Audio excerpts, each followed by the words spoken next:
I gave my daughter a farm to rebuild her life, but when I arrived, she was crying. Her in-laws had taken over, forced her to serve them, and mocked her in her own kitchen. My name is Jackson Reed. I am 68 years old, and for the first time in my life, I wanted to burn down a building I had paid for. I stood in the shadows of the oak trees, watching my only daughter on her knees scrubbing a floor I knew was already clean. The woman standing over her holding a glass of wine that cost more than a mortgage payment was laughing.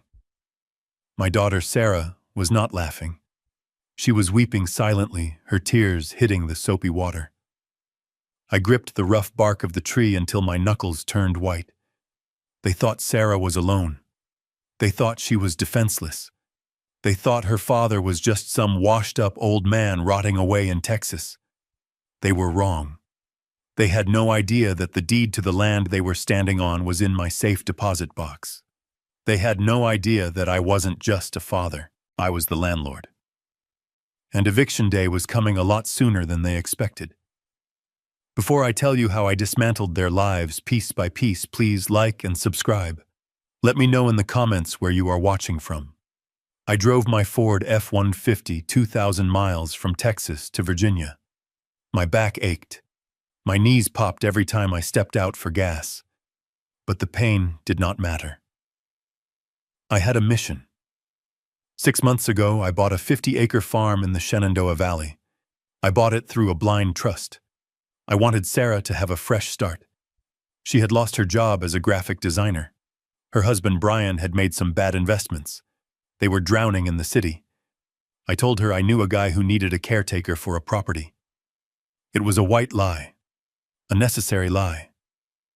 I wanted her to feel independent, not like a charity case. I paid the taxes. I paid the insurance. All she had to do was live there and find her peace. I did not tell her I was coming. I wanted to surprise her. I wanted to see the color back in her cheeks. I wanted to see her hands covered in garden soil, not city grime. I pulled off the highway onto the gravel road that led to the property.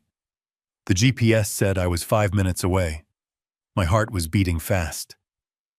I checked the cooler in the passenger seat. I had brought some Texas brisket she loved. I had a bottle of good bourbon for Brian. I was ready to be the good father-in-law.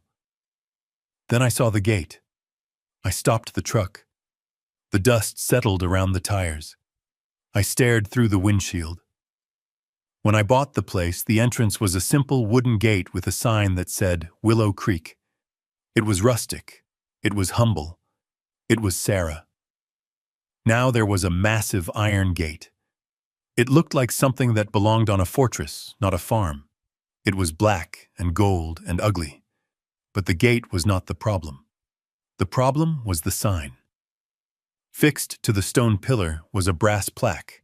It read, "The Kensington Estate." I felt a cold knot form in my stomach. Kensington. That was Brian's last name. That was the name of his parents, Patricia and Gerald. Why was their name on the gate? This wasn't their land.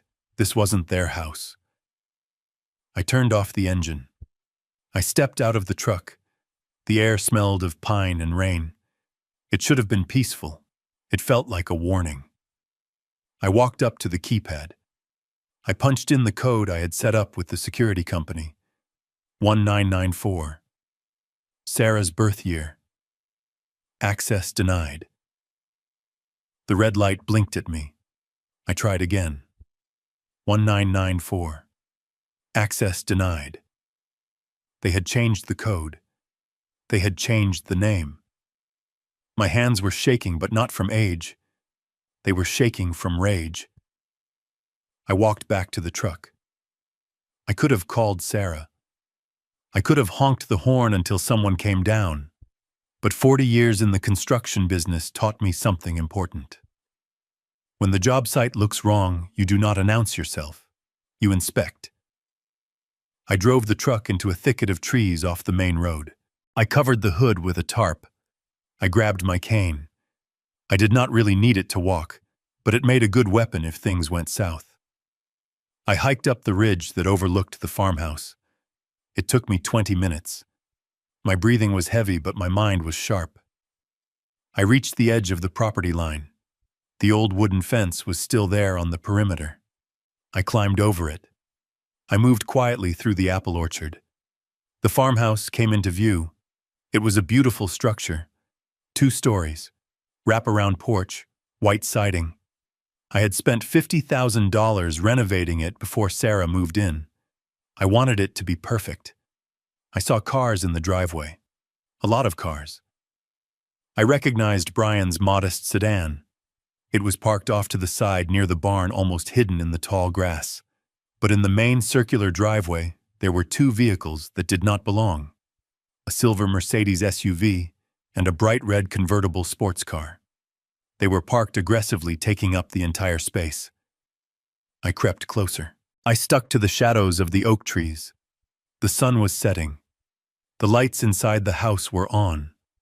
The curtains were open. It was like watching a movie on a big screen.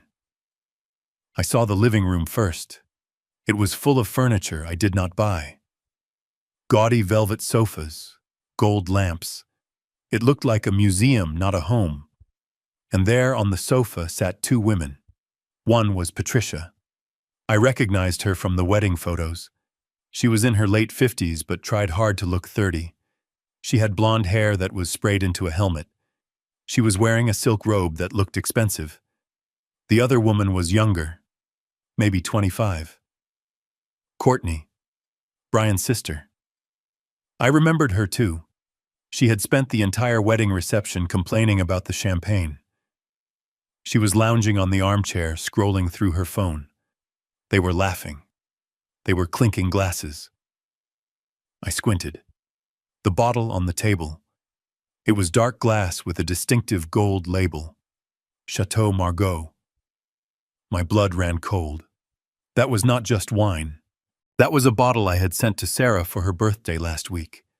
It was worth $800. I sent it with a note that said, "Save this for a victory." Patricia and Courtney were drinking it like it was grape juice. Where was Sarah? I moved along the side of the house. I ducked under the kitchen window. I slowly raised my head to peek inside. The kitchen was bright. The marble island I had installed was covered in dirty dishes, piles of plates, half-eaten food, empty bottles. It looked like a banquet had just ended. And there she was. Sarah was on the floor. She was wearing old gray sweatpants and a stained t-shirt. Her hair was tied back in a messy bun. She looked thin. Her cheekbones were too sharp. She had a bucket of soapy water next to her. She was scrubbing the tile floor with a brush. My heart broke. This was the girl who graduated with honors. This was the girl who designed websites for nonprofits. This was my little girl. And she was on her hands and knees. The door from the living room swung open. Patricia walked into the kitchen. She held her wine glass loosely. She swayed a little. She was drunk. I pressed my ear against the glass. The window was old single pane. Sound traveled through it easily. "You missed a spot, Sarah," Patricia said. Her voice was slurred, but the venom was clear. Sarah stopped scrubbing. She wiped her forehead with the back of her hand. "I already did that spot, Patricia. It is clean." "It is clean when I say it is clean," Patricia snapped. She took a sip of wine. Then she looked at the floor. She looked at Sarah. And with a smile that I will never forget, she tipped her glass. Red wine splashed onto the white tiles. It splattered onto Sarah's arm. "Oops," Patricia said. She did not sound sorry. "Look at that. Now it is dirty again. Better clean it up before it stains. This is Italian tile. It is very expensive. Not that you would know about expensive things." Sarah did not scream. She did not throw the brush. She just lowered her head. Her shoulders shook. She dipped the rag into the bucket and started scrubbing the wine. I bit my lip so hard I tasted iron. I wanted to smash the window. I wanted to climb in there and strangle that woman.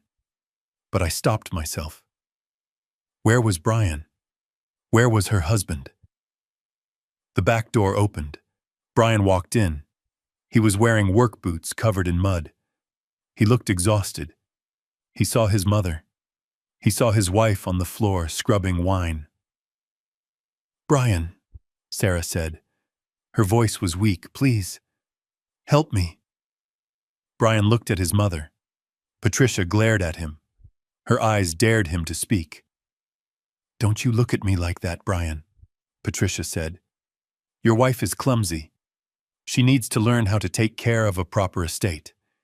If we are going to live here, she needs to pull her weight." Brian looked at Sarah.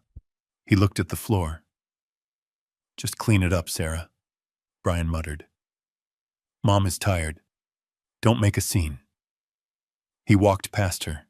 He opened the fridge, grabbed a beer, and walked out of the room. He left her there. I slid down the wall.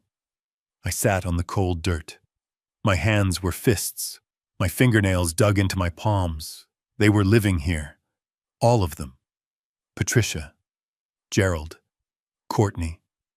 They had moved in. They were treating my daughter like a servant in her own house, and Brian was letting them do it. Why? Why was Sarah taking this? She was strong. I raised her to be strong. There was something I was missing.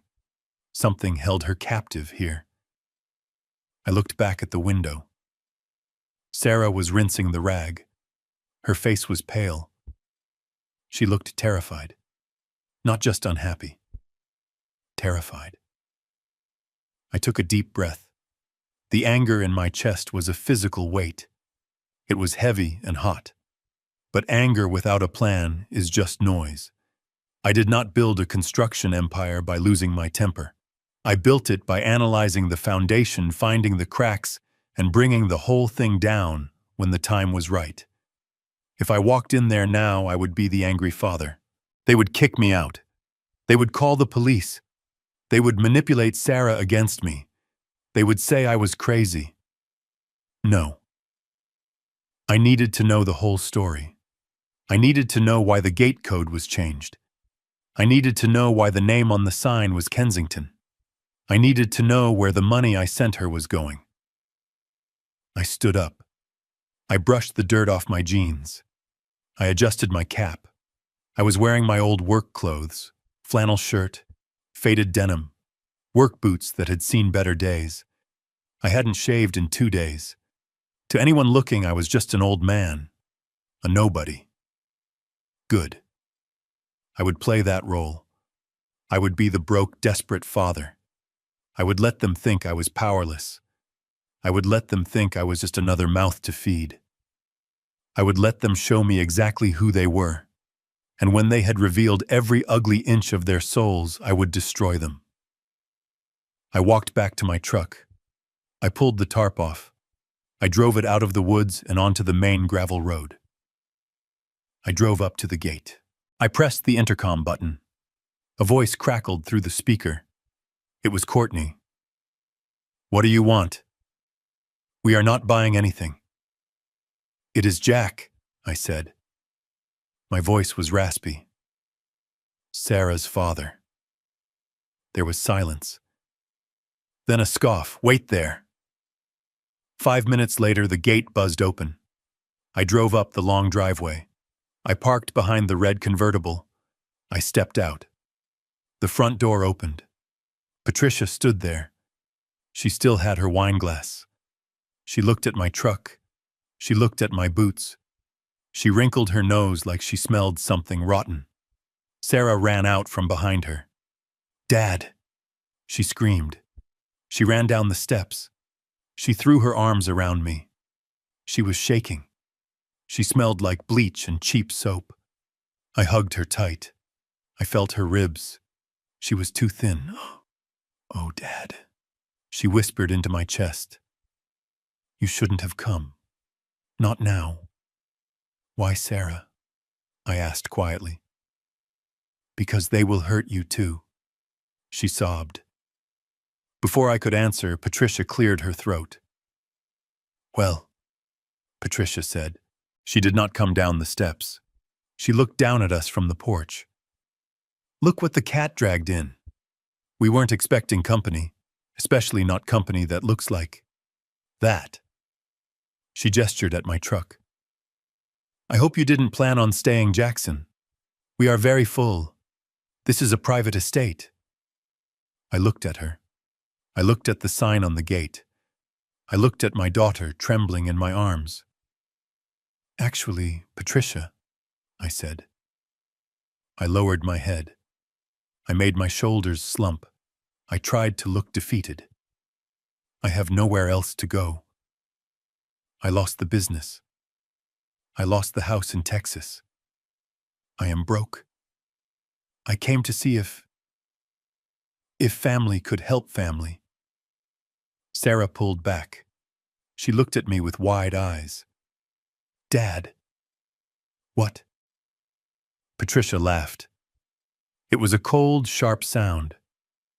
Broke. She repeated. She looked at Courtney, who had just walked out eating an apple. Did you hear that, Courtney? The old man is a beggar. Just what we needed, Courtney said. She took a bite of the apple and chewed with her mouth open. Another parasite. Patricia took a sip of wine. Well, Jackson, we don't run a charity here, but since you are Sarah's father, I suppose we can't leave you on the street. It wouldn't look good for us in the community. She pointed a manicured finger toward the back of the property. There is a shed behind the stables. It has a cot. It is where we keep the fertilizer. You can sleep there. But do not think you are going to eat our food for free. If you stay, you work. She smiled. A cruel, twisted smile. We fired the gardener yesterday. You look like you know how to shovel manure. I looked at Sarah. She was about to protest. I squeezed her hand. I gave her a tiny wink. It was so fast only she saw it. She stopped. She understood. I was up to something. Thank you, Patricia, I said. My voice was humble. Thank you for your generosity. I will earn my keep. Good, Patricia said. Start by moving that truck. It is leaking oil on my driveway. She turned and walked back into the house. Courtney followed her, laughing. I looked at Sarah. Show me the shed, honey, I said. She led me around the back. The sun was gone. The air was cold. The shed was a wooden shack with gaps in the walls. It smelled of horse dung and gasoline. Dad, Sarah whispered as soon as we were alone. Why did you lie? You aren't broke. I put my hands on her shoulders. Listen to me, Sarah, I said. I need you to trust me. Why are they here? Why is their name on the gate? She started to cry again. They lost their house, Dad. Gerald gambled it away. They showed up 3 months ago. They said it was just for a few weeks. Then they started taking over.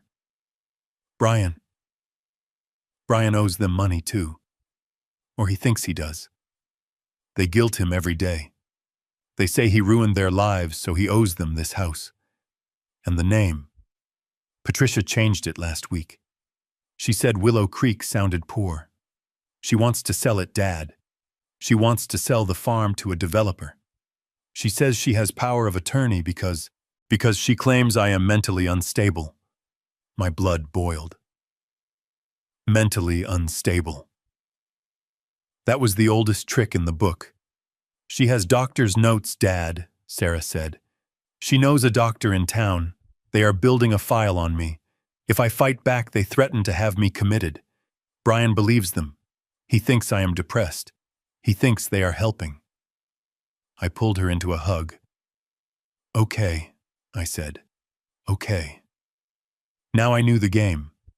They weren't just leeches. They were thieves. And they were using my daughter as the scapegoat. Go inside, Sarah, I said. Do exactly what they say. Don't fight back. Not yet. What are you going to do? She asked. I am going to become the best gardener they ever had, I said. And while I am pulling weeds, I am going to dig up every skeleton they have in their closet.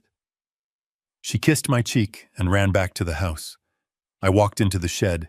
There was a rusty cot in the corner, a pile of burlap sacks. I sat down. It was freezing. I took out my phone.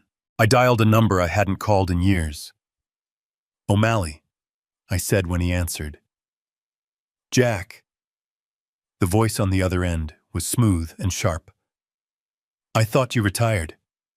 "I did," I said. "But I have a new project. I need you to run a background check. 4 names: Patricia Kensington, Gerald Kensington, Courtney Kensington, and Brian Reed." "What are we looking for?" O'Malley asked. "Everything," I said. "Debts, judgments, criminal records. I want to know what they eat for breakfast and who they owe money to. I want to know why they lost their house." "Consider it done," O'Malley said. "Are you in trouble, Jack?" "No," I said, looking at the lights of the big house where my daughter was probably serving them dinner right now. "I am not in trouble. I am the trouble." I hung up. I lay down on the cot. It was hard and cold, but I didn't mind. The discomfort kept me focused. They wanted a servant. They were going to get one. And he was going to serve them a dish they would choke on.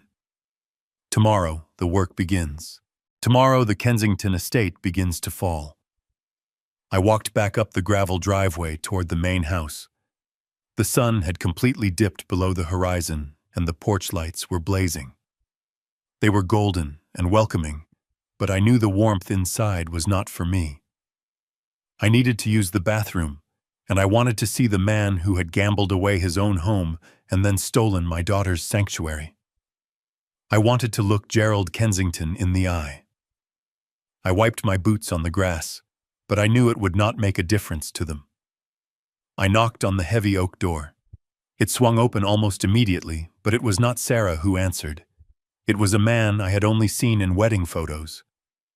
Gerald Kensington stood there blocking the entrance like a bouncer at a club. He was a large man, but soft. His stomach pushed against the fabric of his expensive cashmere sweater. He held a cigar in one hand, and the smoke curled around his face. He looked me up and down. His eyes lingered on my stained work pants and my flannel shirt. He curled his lip in genuine disgust. "Can I help you?" Gerald asked. His voice was loud and booming, the kind of voice that loved to hear itself speak. "Deliveries go to the side door. We do not buy from door-to-door salesmen." "I am not selling anything," I said. I kept my voice low and steady. "I am Jack, Sarah's father." Gerald blinked. He took a drag from his cigar and blew the smoke directly past my shoulder. "Jack." He repeated the name as if it were a bad taste in his mouth. "Ah, yes. The construction worker. Patricia told me you had arrived. She said you were parking your truck. It took you long enough. I assume it broke down on the way up the driveway." He chuckled at his own joke. "I need to come in, Gerald," I said. "Just to wash up." He did not move. He planted his feet firmly. "Wash up?" he asked.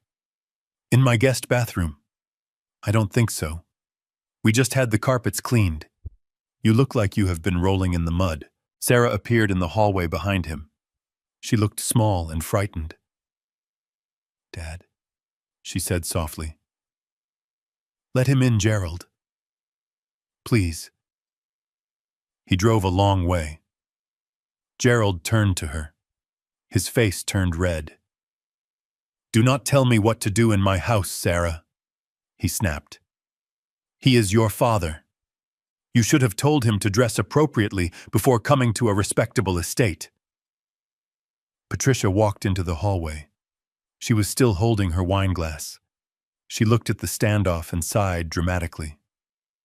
"Oh, let him in, Gerald," she said. "Just make him take those boots off outside. We need to have a family meeting anyway. We need to discuss his situation." Gerald grunted and stepped aside. I unlaced my boots and left them on the porch. I walked into the foyer in my socks. The floor was marble. It was cold. The house smelled of expensive perfume and stale cigar smoke. It was the smell of money trying too hard. They led me into the living room, but they did not offer me a seat on the velvet sofas. They stood by the fireplace and left me standing on the edge of the rug. It felt like a trial. "So," Gerald said. He sat down in a leather armchair and crossed his legs. "Patricia tells me you have had a run of bad luck." I nodded. I kept my eyes on the floor. I had to sell the defeat. The market turned. I lied. I overextended on a project in Houston. The bank called in the loans. They took the equipment. They took the house. I have nothing left but the truck and the clothes on my back. Gerald shook his head. He looked at Patricia and smirked. "Classic," he said. "No financial literacy. This is what happens when people try to play above their league. They build a little business and think they are tycoons. Then the real world hits them and they crumble." He pointed his cigar at me. "You know, Jackson, I used to work in finance, high-level investments. I managed millions. It takes a certain kind of mind to hold on to wealth. Clearly you do not have it." I bit the inside of my cheek. This man had lost his own house to gambling debts. He was living in my property because he was homeless. And he was lecturing me on finance. It took every ounce of my self-control not to laugh in his face. "You are right, Gerald," I said humbly. "I made mistakes. Big mistakes," Patricia added. "And now you come here looking for a handout." "I am not looking for money," I said. "Just a place to stay for a while. Until I get back on my feet." Gerald laughed. It was a dry, cruel sound. "Get back on your feet," he said. "You are nearly 70 years old. Men like you do not get back on their feet. You just slowly slide into the grave." He stood up and walked over to me. He stood too close. He smelled of brandy. "Listen to me, Jackson," he said. "We are generous people. We are letting Sarah live here even though she contributes nothing financially. We are letting her husband Brian live here out of the goodness of our hearts. And now you want to join the caravan." He poked me in the chest with a fat finger. "We will allow it. But only because it would look bad to the neighbors if we kicked an old man to the curb. But let us be clear about the rules." "Rules?" I asked. "Rule number 1. Gerald said, counting on his fingers. "You do not come into the main house unless invited. You smell like labor, and we do not want that smell on our furniture." "Rule number 2. Patricia chimed in. "You eat what we give you. Sarah will bring you leftovers after we have finished dinner. We are not cooking special meals for a charity case." "Rule number 3, Gerald said. "And this is the most important one. You earn your keep. This estate requires maintenance. The gardens, the stables, the fences. If I see you sitting around doing nothing, you are gone. Do you understand?" I looked at Sarah. She was crying silently in the corner. She looked like she wanted to scream, but fear held her throat shut. I looked back at Gerald. "I understand," I said. "I am a hard worker. I will do whatever you need." "Good," Gerald said. He dismissed me with a wave of his hand. "Now get out. You are ruining the ambiance." I turned and walked out. I grabbed my boots from the porch. I heard them laughing as the heavy door slammed shut behind me. "I cannot believe he showed up like that," I heard Courtney say from inside. "What a loser." I walked through the darkness back to the shed. The temperature had dropped. The wind was cutting through my flannel shirt. The shed was pitch black inside. I fumbled for the light switch, but there was no electricity. Of course. I used the flashlight on my phone. The shed was filled with rusty tools and bags of fertilizer. There were cobwebs in the corners. The cot was essentially a metal frame with a thin, dirty mattress. I sat down on the edge of the cot. It creaked loudly. It was colder in here than outside. The wind whistled through the gaps in the wooden planks. I wrapped my arms around myself. I was a man who owned a construction company worth millions. I had a heated house in Texas with a stocked fridge and a soft bed. And here I was sleeping in a shed that wasn't fit for a dog. I saw something in the corner. A small cardboard box tucked behind a lawnmower. I walked over and opened it. Inside were old photos. Photos of Sarah when she was a baby. Photos of her graduation. Photos of me and her mother before she passed. Sarah had hidden them here. She had hidden her memories in the shed because she was not allowed to have them in the house. I picked up a photo of Sarah smiling on her graduation day. She looked so full of hope. I felt a tear run down my cold cheek. They had taken her light. They had crushed her spirit. They treated her father like a stray animal. I put the photo back in the box. I lay down on the cot.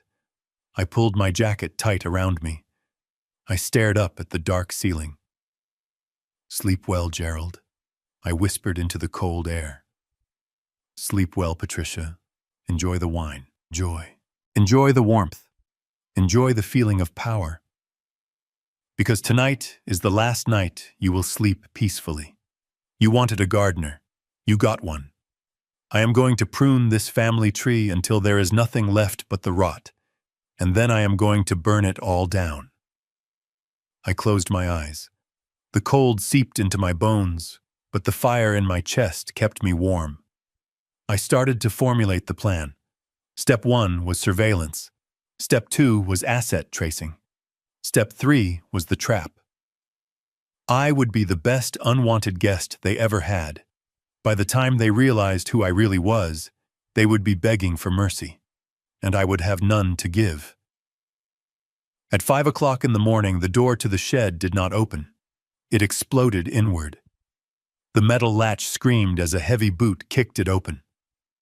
I was awake instantly.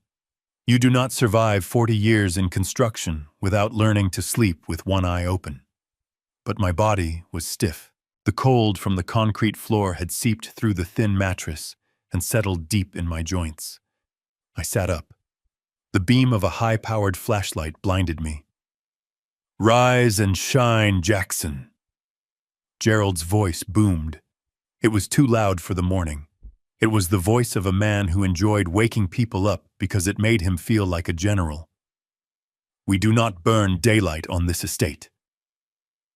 I shielded my eyes. Gerald was standing there in a pristine white tracksuit that looked like it had never seen a drop of sweat. He held a travel mug of steaming coffee. The smell of roasted beans drifted into the shed, mixing with the scent of gasoline and old fertilizer. My stomach growled. "Get dressed," Gerald commanded. He took a sip of his coffee. "The horses need mucking out. The south fence is leaning, and the driveway needs to be raked. I want the gravel perfect. No footprints." I stood up slowly. My knees popped. I reached for my boots. "I need coffee, Gerald," I said. My voice was thick with sleep. Gerald laughed. "Coffee is for management, Jackson. Labor drinks from the hose. Get to work. If you finish by noon, maybe Sarah will bring you a sandwich." He turned and walked away. The white tracksuit disappeared into the morning mist. I put on my boots. I laced them up tight. I felt the anger rising in my chest again, hot and familiar, but I pushed it down. I needed to see the extent of the damage. I needed to see exactly how they were running my farm into the ground. I walked to the stables. I had built these stables myself. I had imported the timber from Oregon. I had designed the ventilation system so the horses would never be too hot or too cold. Now the air was thick with the smell of ammonia. The stalls had not been cleaned in days.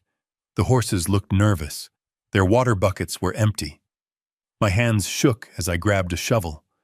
This was not just laziness. This was neglect. These animals depended on us, and the Kensingtons were letting them rot. I started digging. The work was heavy. Wet straw and manure are heavier than concrete when you move it by the shovel load. My back screamed. My shoulders burned. But I found a rhythm. I let the physical pain distract me from the emotional agony of seeing my daughter's life dismantled. I worked for 4 hours straight. I cleaned every stall. I filled every water bucket. I groomed the horses until their coats shone. I did it not for Gerald, but for the animals, and for Sarah, because this was her dream, and I would be damned if I let them turn it into a nightmare. Around 9 o'clock, I moved to the south fence. Gerald was right. It was leaning, but he was wrong about why. It wasn't age. Someone had backed a vehicle into the post and tried to cover it up with mud. I recognized the tire tracks. They were wide and aggressive. The Mercedes SUV. Patricia. She had hit the fence, and instead of fixing it, she blamed the property. I found a sledgehammer and some nails in the shed. I stripped off my flannel shirt. The sun was up now, and I was sweating. I started pounding the post back into place. Every swing of the hammer was a release. One swing for Gerald. One swing for Patricia. One swing for the way Brian looked at the floor when his wife was being humiliated. Dad. The voice was a whisper. I stopped mid-swing. I turned around. Sarah was standing behind a large oak tree. She was holding a napkin-wrapped bundle. She looked over her shoulder toward the main house, terrified of being seen. "Sarah," I said. I dropped the hammer. "You shouldn't be here." She ran to me. She shoved the bundle into my hands. It was warm. 2 slices of toast with butter and a hard-boiled egg. It wasn't much, but to me it was a feast. "Eat quickly," she whispered. "They are still asleep." Gerald went back to bed after he woke you up. Patricia won't get up until noon. I ate the toast in 2 bites. I needed the fuel. "Sarah," I said, wiping the crumbs from my mouth. "We need to talk. Why are you letting them do this?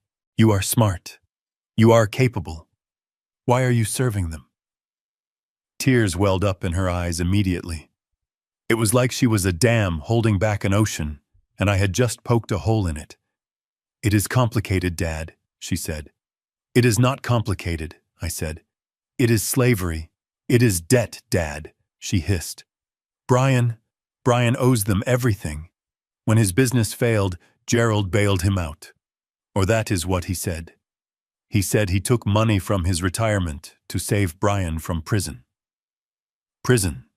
I asked. "Brian signed some checks he shouldn't have," Sarah said, looking at the ground. "He was desperate. Gerald fixed it. But now Gerald says we owe him our lives. He says if we kick them out, he will turn Brian in for fraud. He has the copies of the checks. He holds it over our heads every single day." I felt a cold clarity wash over me. So that was the leverage. Blackmail. Gerald hadn't saved Brian out of love. He had saved him to own him. He had bought himself a slave for the price of a few bad checks. "And the doctors?" I asked. "The mental instability." Sarah hugged herself. Her arms were thin. "I cry, Dad. I cry a lot. I have panic attacks. Whenever I try to stand up for myself, Patricia records me. She edits the videos. She shows them to Brian. She says, 'Look how hysterical she is. Look how unstable she is. She brings in this doctor, Dr. Aris. He prescribes me pills, sedatives. I don't take them, but they think I do. They are building a case, Dad. They tell everyone I am having a breakdown. They say they are here to care for me.'" She looked up at me. Her eyes were red. "I am not crazy, Dad. But sometimes living here with them, I feel like I am losing my mind. They move things. They hide my keys. They change the passwords on my computer and tell me I forgot them. They are gaslighting me, Dad. And it is working." I grabbed her shoulders. My grip was hard. I needed her to feel my strength. Listen to me, Sarah. You are not crazy. You are being hunted. There is a difference. I looked toward the house. It stood there white and pristine, hiding the rot inside. Go back inside, I said. Keep pretending. Don't take the pills. Don't sign anything else. What are you going to do? She asked. I am going to fix the fence, I said loud enough for anyone listening to hear. Then I lowered my voice. And then I am going to make a call. She ran back to the house. I waited until she was inside. Then I pulled out my phone. I dialed O'Malley. Jack. O'Malley answered on the first ring. I need a deep dive on Gerald Kensington, I said. Not just debts. I want to know about a cover-up involving fraud and bad checks. I want to know if he actually paid off Brian's debt, or if he just bought the evidence to use as a leash. And check a doctor. Dr. Harris. I want to know if he has a license and how many malpractice suits he has buried. I am on it, O'Malley said. Jack, I found something else. Patricia. She has 3 maxed-out credit cards. But the interesting part is, who pays the minimums? Who? I asked. Sarah, O'Malley said. They gained access to her savings account 2 months ago. They are draining her dry, Jack. They are using her money to buy the wine she serves them. I hung up. I didn't say goodbye. I couldn't speak. The rage was choking me. They weren't just living here. They were cannibals. They were eating my daughter alive. I went back to work. I raked the driveway. I made the gravel perfect. I wanted everything to look beautiful for their downfall. At 5 o'clock, the cars started arriving. Not the police, not the bank. Guests. Courtney came out of the house. She was wearing a short silver dress that sparkled in the sunlight. She had a speaker in her hand blasting pop music. She looked at me raking the gravel and laughed. Hey, Gardner, she shouted. Her voice was shrill. My friends are coming over. We are having a party by the pool. We need someone to serve drinks. I stopped raking. I leaned on the handle. I am not a waiter, I said. I am here to fix the property. You are here because we let you be here, Courtney snapped. Her face twisted into an ugly sneer. Daddy said you have to earn your keep. Well, the pool boy quit. So congratulations. You got a promotion. Put on a clean shirt. You smell like a barn. 10 minutes later, I was standing by the pool. I was wearing a white button-down shirt that belonged to Brian. It was too tight in the shoulders. I held a tray of cocktails. The pool area was crowded with 20-somethings. Rich kids. Trust fund babies. They were drinking my liquor. They were swimming in my pool. Courtney was the queen bee. She sat on a float in the middle of the water-holding court. She pointed at me. Hey, everyone, she announced. The music dipped for a second. See that old guy? That is Sarah's dad. He lost all his money because he is an idiot. Now he works for us. Isn't that hilarious? The crowd laughed. It was a cruel, mindless sound. Hey, old man, a boy with frosted tips shouted. Beer. Now! I walked over. I handed him a beer.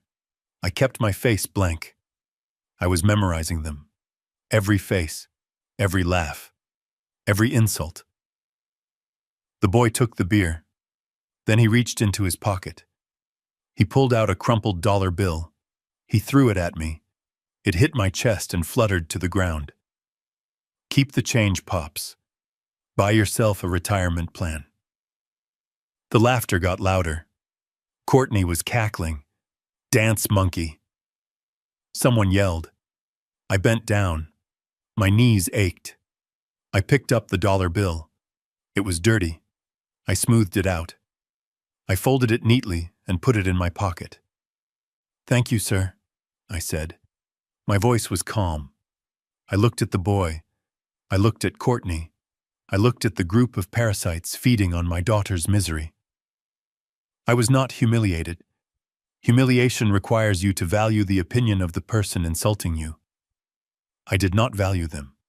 I cataloged them. I memorized the license plate of the boy's BMW. I memorized the faces of the girls drinking vodka tonics. I memorized the way Courtney treated the people she thought were beneath her. "Enjoy the party," I said softly. I walked away toward the house to refill the tray. As I passed the library window, I stopped. The blinds were open just a crack. Gerald was inside. He was on the phone. He was pacing. He looked agitated. He was sweating. "No, no, no," I heard him say. His voice was muffled through the glass. "The deal is solid. I just need a few more days. The girl is pliable. I will get the signature. Yes, 50 acres. Prime development land. The golf course will be magnificent.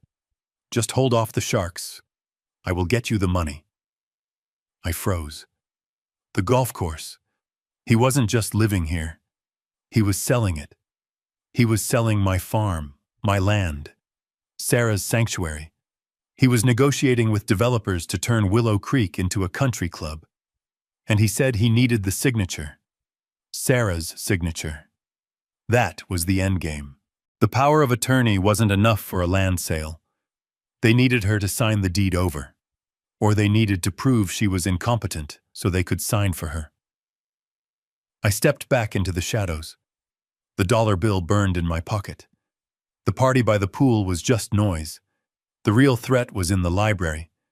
Gerald was cornered. He owed money to sharks. And a cornered animal is dangerous. He would not wait months. He would not wait weeks. He needed that signature now. I looked at the tray in my hand. I dropped it. The glass shattered on the patio stones. The time for gardening was over. I needed to get to Sarah. I needed to get her out of the line of fire. Because Gerald wasn't just going to ask for that signature. He was going to force it. I walked toward the kitchen door. My hands were fists again, but this time I wasn't hiding them. I was ready to use them. I moved from the patio to the side of the house. I had a bucket of soapy water and a squeegee. My job was to clean the windows. It was the perfect cover. Nobody looks at the help. Nobody thinks the old man wiping bird droppings off the glass is actually a shark circling the water. I positioned the ladder right under the library window. It was open a crack to let in the evening breeze. Gerald was inside. He was not alone. He was pacing back and forth, his heavy footsteps vibrating through the floorboards. He was on the phone again, but this time he wasn't whispering. He was pleading. "Listen to me, Vinny," Gerald said. His voice was high and tight. "I told you the asset is secured. It is 50 acres of prime Virginia soil. Flat, green, perfect for the back nine. We are talking about a championship golf course. The zoning is agricultural right now, but I have a guy on the county board. We can flip it to commercial in 3 months. I paused with the squeegee in midair. A golf course. He wanted to pave over the apple orchard. He wanted to bulldoze the farmhouse I had restored with my own hands. "I know what I owe," Gerald said. He stopped pacing. He wiped sweat from his forehead with a silk handkerchief. 2 million. Yes. I know the interest is compounding daily, but this sale will net 5 million easy. I pay you off, I have 3 left over. Everyone wins. Just give me 48 hours. He listened for a moment. His face went pale. "No. Do not come to the house. Please. My son is here. The owner is here. She is difficult. If you show up, she might spook. I need her signature. Without the power of attorney, I cannot sell the land. I need to declare her incompetent first or get her to sign the rights over to Brian. Brian will do whatever I say." He hung up the phone. He slumped into the leather chair. He looked like a man who had just looked into his own grave. I climbed down the ladder slowly. My hands were steady, but my blood was boiling. It wasn't just greed. It was survival. Gerald owed $2 million to a loan shark named Vinny. If he didn't sell my daughter's farm, he was a dead man walking. That made him desperate. And desperate men are dangerous. I needed to warn Sarah, but I couldn't just tell her. If I told her Gerald owed money to the mob, she would panic. She might call the police and Gerald might do something rash before the cops arrived. I needed to beat him at his own game. I went to the kitchen. I needed to prepare for dinner. Patricia had ordered me to serve. She said they were having a family meeting and she wanted the table set with the good china. The china I had bought Sarah for Christmas. I walked into the kitchen and Sarah was there. She was staring at a document on the counter. She looked like she was going to be sick. "What is it, honey?" I asked quietly. She held it up. It was a legal document. Durable power of attorney. "They want me to sign this tonight, Dad," she whispered. "They said if I don't sign it. They said Brian is going to leave me. They said I am ruining this family because I am too selfish to let them manage the finances. They said, I am sick, Dad. They said I can't be trusted with money anymore because I forget to pay bills." "Did you forget to pay bills?" I asked. "No," she cried. "I pay everything. But last week the electricity was cut off. Patricia told me I forgot. But I know I sent the check. I think she intercepted the mail, Dad." Of course she did. They were manufacturing a crisis to justify the takeover. I took the document from her hand. I read it quickly. It was draconian. It gave Brian and Gerald full control over her assets, her medical decisions, and her property rights. It essentially turned her into a child in the eyes of the law. If she signed this, they could sell the farm tomorrow, and she couldn't stop them. I looked at the document. Then I looked at the pile of junk mail on the counter. There was a credit card offer. It had a similar layout. Lots of fine print. A signature line at the bottom. I had an idea. It was risky. It was insane. But it was all I had. "Sarah," I said, "I need you to trust me. Tonight at dinner they are going to corner you. They are going to yell. They are going to threaten. Brian is going to break your heart." She looked at me, tears streaming down her face. "I know," she said. "You are going to cry," I said. "You are going to act terrified. And then when they push you to the edge, you are going to sign." "What?" she gasped. "Dad, no. If I sign that, they win." I pulled a pen from my pocket. I grabbed the credit card offer. I folded it so only the signature line was visible. I placed it under the power of attorney. "You aren't going to sign their paper, Sarah," I said. "You are going to sign mine." Dinner was a funeral. The dining room was dim lit only by candles. Patricia sat at the head of the table like a queen. Gerald sat opposite her, sweating through his shirt. Courtney was texting under the table. Brian sat next to Sarah, staring at his plate. I stood in the corner wearing a white apron over my flannel shirt. I held a water pitcher. I was invisible. I was furniture. Patricia clinked her fork against her glass. The sound was sharp and violent. "All right," Patricia said. "Enough stalling. We have eaten. We have chatted. Now we need to handle business." She pulled the document from under her placemat. She slid it across the mahogany table toward Sarah. "Sign it, Sarah," Patricia said. Her voice was not sweet anymore. It was hard. "We are done playing games. You are obviously incapable of managing this estate. The incident with the electricity was the last straw. You are unstable. You are depressive. And quite frankly, you are a danger to yourself." Sarah looked at the paper. She looked at Brian. "Brian," she said, "please." Do I have to do this? Brian looked up. His eyes were hollow. He looked like a man whose soul had been removed. Just sign it, Sarah, he said. His voice was flat. Mom and Dad know best. They are financial experts. I can't handle the stress anymore. If you don't sign it, I don't think we can stay together. I need a partner who is mentally sound. Sarah let out a sob. It wasn't acting. It was the sound of her heart breaking. Her husband was calling her crazy to please his mother. Courtney laughed. Oh my God, stop with the drama. Just sign the paper so we can watch a movie. You are so exhausting. Gerald slammed his hand on the table. The silverware jumped. Sign the damn paper, he roared. We are trying to save you. We are trying to save this family from ruin. Do you have any idea how much this farm costs to run? You are driving us into the ground. He was projecting. He was the one driving them into the ground. But Sarah didn't know that. She picked up the pen. Her hand was shaking. I stepped forward. More water, sir?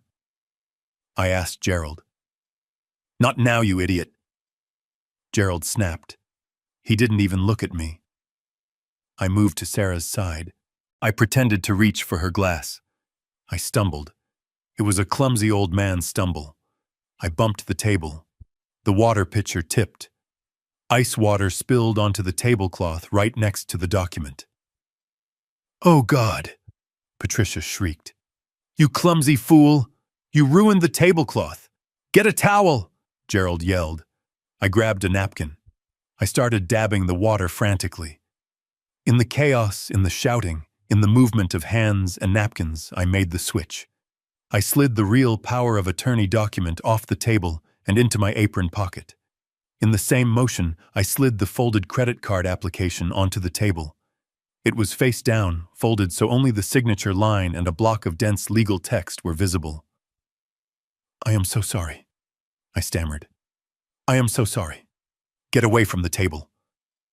Gerald barked. I stepped back. The switch was done. But would they notice? Sarah looked down. She saw the paper. She saw the fold. She looked at me. I gave a microscopic nod. She understood. I will sign, Sarah said. Her voice was trembling. I will sign it, but then I want to go to my room. Fine, Patricia said. Just do it. Sarah pressed the pen to the paper. She signed her name on the line. Sarah Reed. Done, she whispered. Gerald snatched the paper from under her hand. He didn't even look at the text. He only looked at the signature. He saw the ink. He saw the name. His eyes lit up with a greed so pure it was disgusting. Finally. He exhaled. He folded the paper and shoved it into his jacket pocket. You made the right choice, Sarah, Brian said. He reached for her hand, but she pulled away. I am going to bed, Sarah said. She stood up. She walked out of the room without looking back. I started clearing the plates. My heart was hammering against my ribs. I had the real document in my pocket. Gerald had a credit card application signed by my daughter. Patricia poured herself another glass of wine. Well, that calls for a toast, she said. To us, and to the future of the Kensington estate. To the golf course, Gerald muttered under his breath. He took a massive swig of his drink. They laughed. They clinked glasses. They thought they had won. They thought they owned the world. I walked into the kitchen with the stack of dirty plates.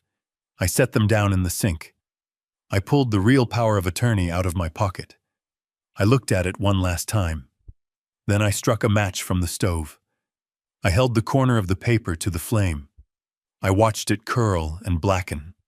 I watched the legal authority they thought they had turn into ash in the sink.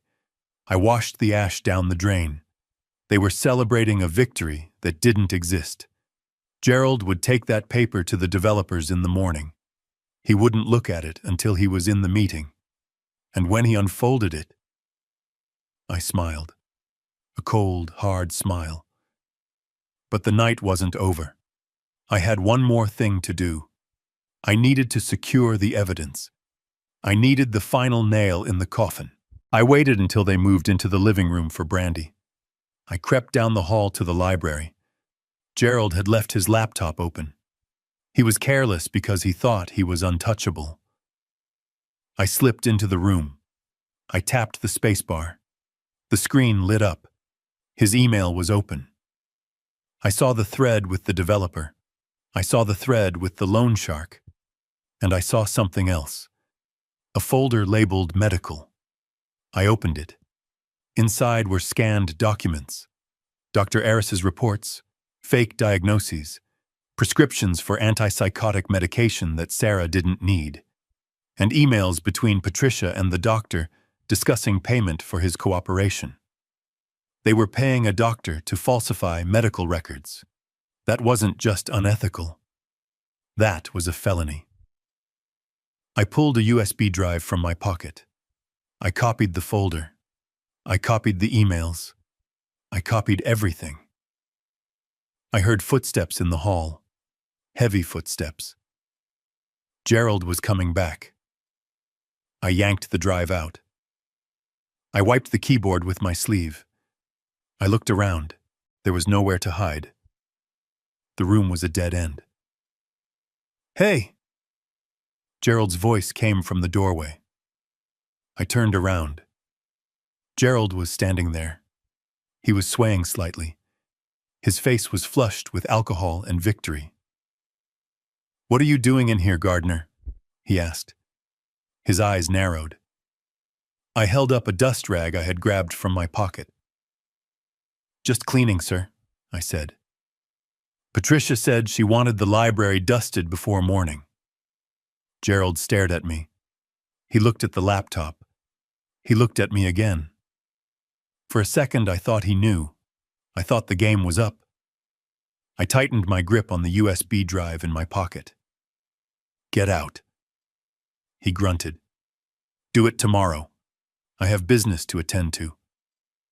"Yes, sir," I said. I walked past him. I could smell the fear sweating out of his pores beneath the expensive cologne. He was going to check his email. He was going to send the document to the developer. He was going to try to scan the paper he had in his pocket.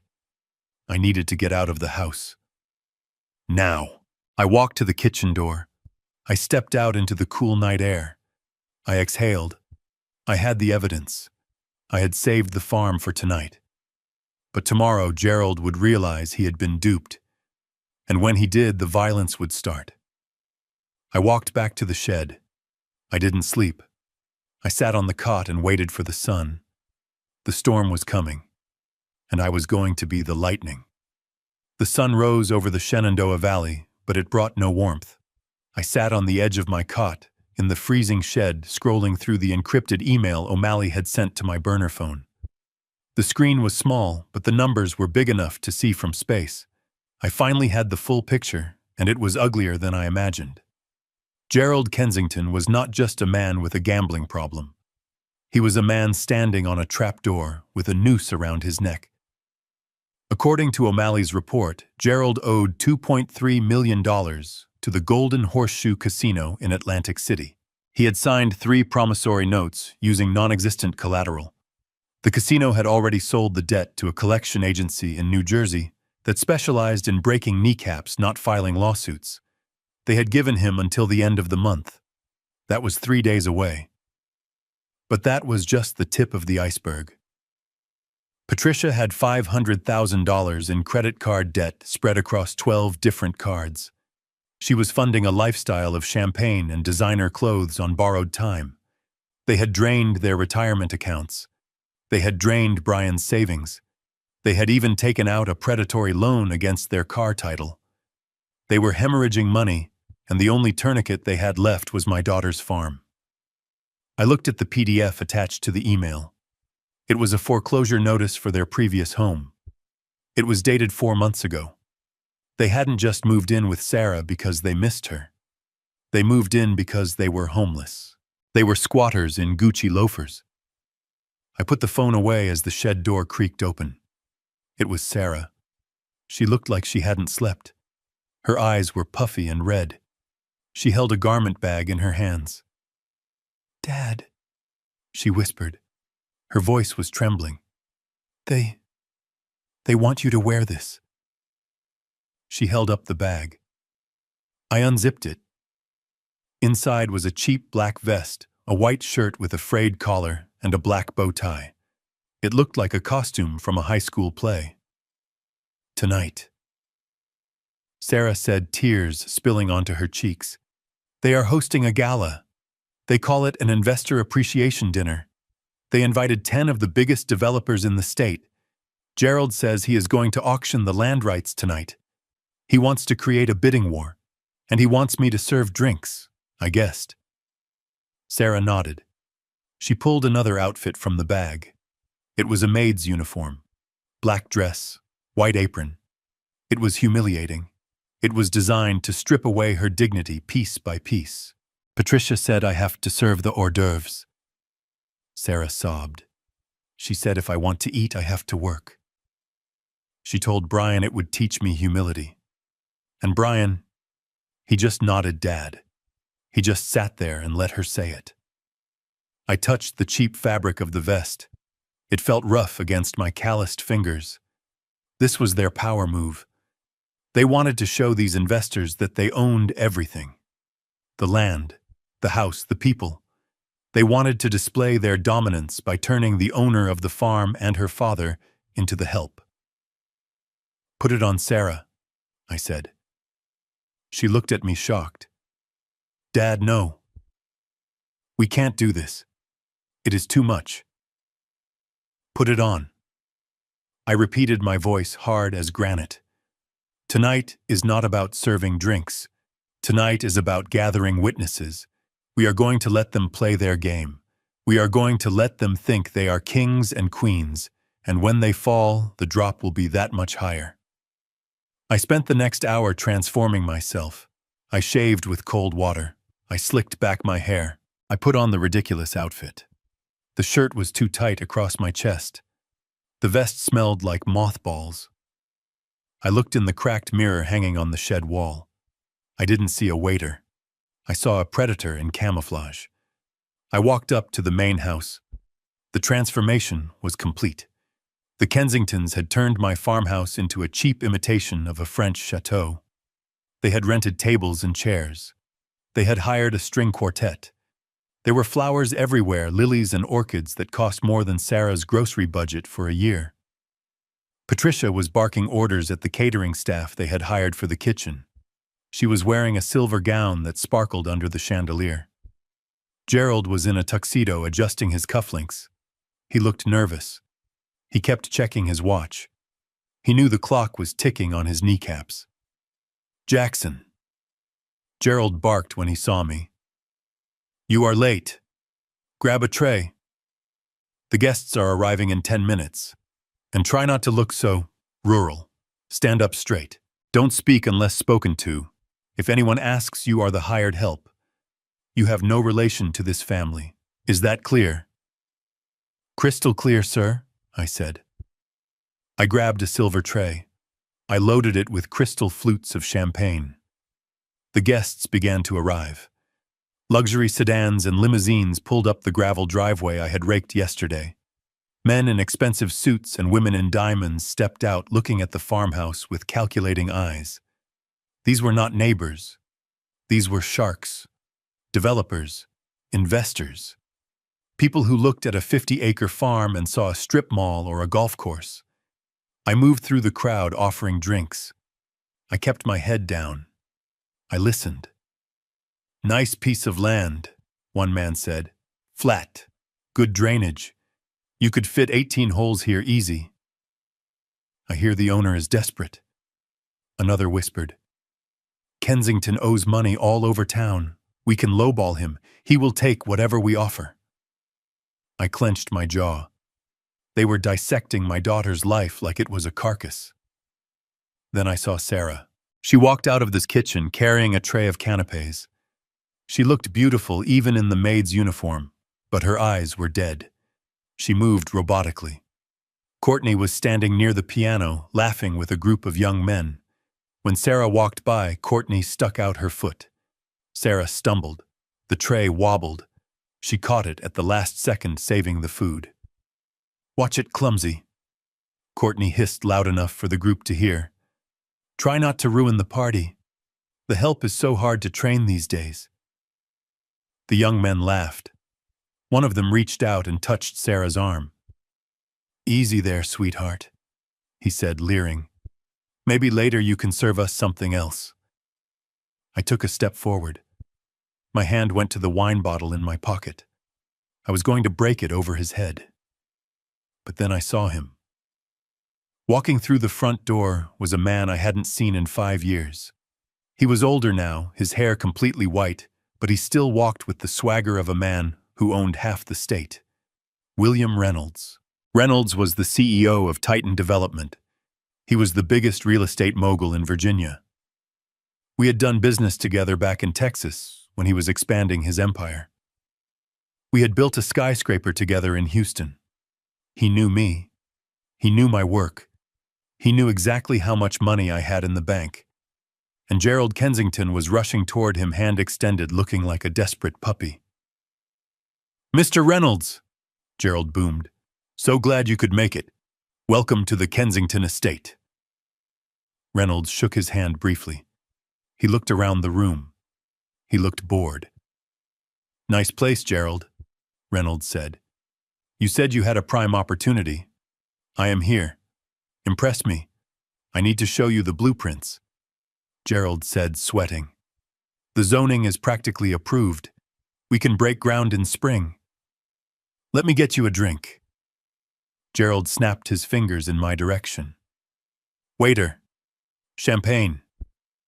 Now." I walked over. My heart was pounding. This was the moment. The universe had handed me a loaded gun. I approached them. I lowered the tray. Gerald grabbed a glass without looking at me. Reynolds reached for one. Then he stopped. He looked at my hand.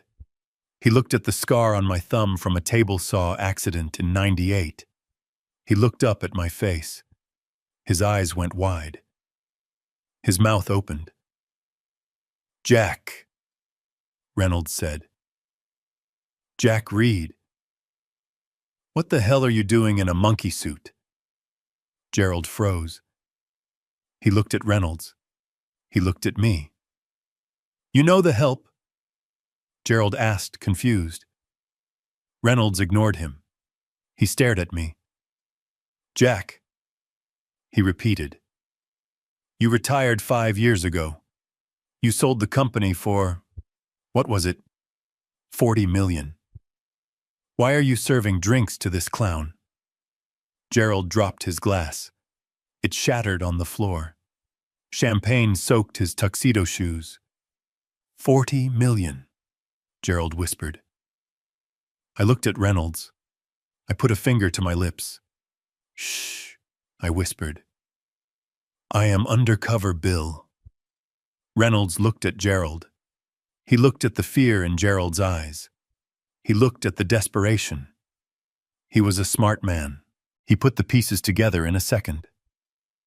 "Undercover," Reynolds said. A slow smile spread across his face. "I see." He turned to Gerald. His face went cold. "Gerald," Reynolds said, "I think there has been a misunderstanding. I was under the impression you owned this property." "I do," Gerald stammered. "I have the papers. I have the power of attorney. It is all legal." Reynolds looked at me. I gave a microscopic shake of my head. "I don't think so," Reynolds said. He took a step back. "I don't do business with middlemen, Gerald, and I certainly don't do business with men who make Jack Reed serve them champagne." He turned to the room. He raised his voice. "Ladies and gentlemen," Reynolds announced. The room went silent. I would advise you all to keep your checkbooks in your pockets. I have it on good authority that the title to this land is distressed. A murmur went through the crowd. The sharks smelled blood, but this time it was Gerald's blood. Gerald turned purple. That is a lie. He screamed. He pointed at me. Who is this man? He is a nobody. He is a broke old gardener. He is lying to you. Reynolds laughed. Broke, he said. This man built the skyline of Houston. He could buy you and sell you for parts before breakfast, Gerald. I set the tray down on a side table. I took off the bow tie. I unbuttoned the vest. I think the party is over, Gerald, I said. My voice was calm, but it carried to every corner of the room. Patricia came running over. She grabbed Gerald's arm. What is happening? She hissed. Why are they leaving? Because your husband is a fraud, Patricia, I said, and everyone here knows it. The guests started to file out. They didn't even say goodbye. They just put down their drinks and walked away. No one wanted to be associated with a fraud. No one wanted to be caught in the blast radius of a deal gone bad. In 5 minutes, the room was empty. Only the string quartet remained looking confused. Leave, I told them. They packed up and ran. Now it was just us. Me, Sarah, and the Kensingtons. Gerald was shaking. He looked at the empty room. He looked at the unsigned contracts on the table. He looked at his watch. You ruined it, he whispered. You ruined everything. Vinny is going to kill me. Good, I said. Gerald lunged at me. He was big and he was desperate. He swung a fist at my face. I didn't move. I caught his fist in my hand. My grip was iron. I worked with steel and stone my whole life. His hand was soft. It was the hand of a man who signed checks he couldn't cash. I twisted his wrist. He screamed and dropped to his knees. Don't you ever touch me again, I said, and don't you ever touch my daughter. I shoved him back. He fell onto the floor amidst the shattered glass and spilled champagne. Patricia screamed. She ran to him. Courtney stood by the piano, her mouth open, her phone in her hand, recording everything. You are crazy, Patricia yelled. We have the power of attorney. Sarah signed it. We still own the rights. We can still sell it to someone else. I laughed. Check your pocket, Gerald, I said. He fumbled in his jacket. He pulled out the folded paper. He smoothed it out. He looked at the signature. Sarah Reed. Then he looked at the text above it. It wasn't a power of attorney. It was a credit card application for a department store. What is this? He gasped. I switched them, I said. While you were busy yelling at my daughter, I switched the papers. You burned the real one in the sink, Gerald. You don't have power over anything. You don't even have power over your own bladder right now by the looks of it. He looked down. A dark stain was spreading on his tuxedo pants. You have nothing, I said. No deal, no money, no leverage. And that is when the front door opened. We all turned. Standing in the doorway was O'Malley. And he wasn't alone. Behind him were 2 men in dark suits. They weren't police. They looked like lawyers, but the kind of lawyers who carried guns. Mr. Reed, O'Malley said, stepping into the room. I brought the paperwork, and I brought some friends from the bank. He walked over to me. He handed me a thick folder. I opened it. Gerald Kensington. I read aloud. Patricia Kensington. It says here that your mortgage on the city house was foreclosed 3 months ago. It says here that your debt was sold to a private equity firm this morning. I looked at them. I own the firm, Gerald. I bought your debt, every cent of it. 2.3 million to the casino, 500,000 to the credit cards, and the 2 million you owe to Vinny. Gerald's eyes bulged. You bought Vinny's debt. I did, I said. Vinny was happy to sell for 50 cents on the dollar. He prefers cash over kneecaps. So now you don't owe him. You owe me. I dropped the folder on his chest. And I am collecting. Right now. Patricia began to sob. This cannot be real. This is a nightmare. It is real, Patricia, I said. And it gets worse. I turned to Sarah. She was standing by the kitchen door, still in her maid's uniform. She looked shocked. Sarah, I said, go upstairs, pack your things, pack everything that matters. She nodded slowly. Where are we going, Dad? She asked. We aren't going anywhere, I said. They are. I looked at Brian. He was cowering in the corner. Brian, I said, you have a choice and you can stay here with your parents and explain to the police why you were complicit in fraud, elder abuse, and conspiracy. Or you can leave, right now, and never come back. Brian looked at his parents. He looked at Sarah. He looked at me. He stood up. He didn't say a word. He walked to the door. Brian! Patricia shrieked. You coward! Help us! He opened the door and walked out into the night. He left his wife.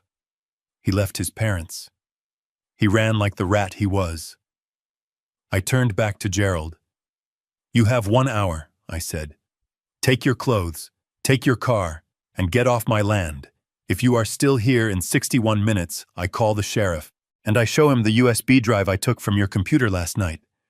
The one with the fake medical records. Gerald went white. He knew. He knew I had him. Get up, I roared. They scrambled. Gerald, Patricia, and Courtney ran up the stairs. I heard them throwing things into suitcases. I heard them screaming at each other. I poured myself a glass of champagne from a bottle that hadn't been opened. I took a sip. It tasted like victory. 1 hour later, they were gone. The house was quiet. The mess was still there, but the rot was gone. Sarah came down the stairs. She had changed into jeans and a sweater. She sat next to me on the sofa. Is it over, Dad? She asked. For now, I said. I put my arm around her. You bought their debt, she asked. Does that mean, do they owe us? They owe us everything, I said, and they are going to spend the rest of their lives paying for it. But not with money, Sarah. With their freedom. I picked up my phone. I dialed the sheriff. Sheriff, I said, I would like to report a case of fraud, and I have the evidence to prove it. The sun was coming up over Willow Creek. It was going to be a beautiful day. The silence that followed William Reynolds' departure was heavy enough to crush a man, but Gerald Kensington was not a man who accepted defeat. He was a cockroach who scurried for the cracks when the light turned on. The party was dead. The champagne was warm. The guests had fled like they smelled smoke. But Gerald was not packing his bags. He was on his phone pacing the library floor. His tuxedo shirt unbuttoned, his face slick with a cold, oily sweat. I stood in the hallway polishing a brass handle that was already clean, listening to the desperate gasps of a drowning man. He was calling the bottom feeders. He had lost the Titan, so now he was calling the vultures. Sterling. Gerald barked into the phone. Do not hang up. I have the property. 50 acres. Reynolds walked, but he is a fool. I want to close tonight. Yes, tonight. 5 million. Cash. No contingencies. No inspections. He listened. He nodded. He wiped his forehead with a trembling hand. I will email the contract now. You wire the deposit to the offshore account. I will have the signature in 10 minutes. Done. He hung up. He let out a laugh that sounded like a bark. He looked at Patricia, who was sitting on the sofa staring at a dead flower arrangement. "We are saved," Gerald rasped. "Sterling Ventures. They are sharks, Patricia. They buy distressed assets for pennies on the dollar. But they pay cash.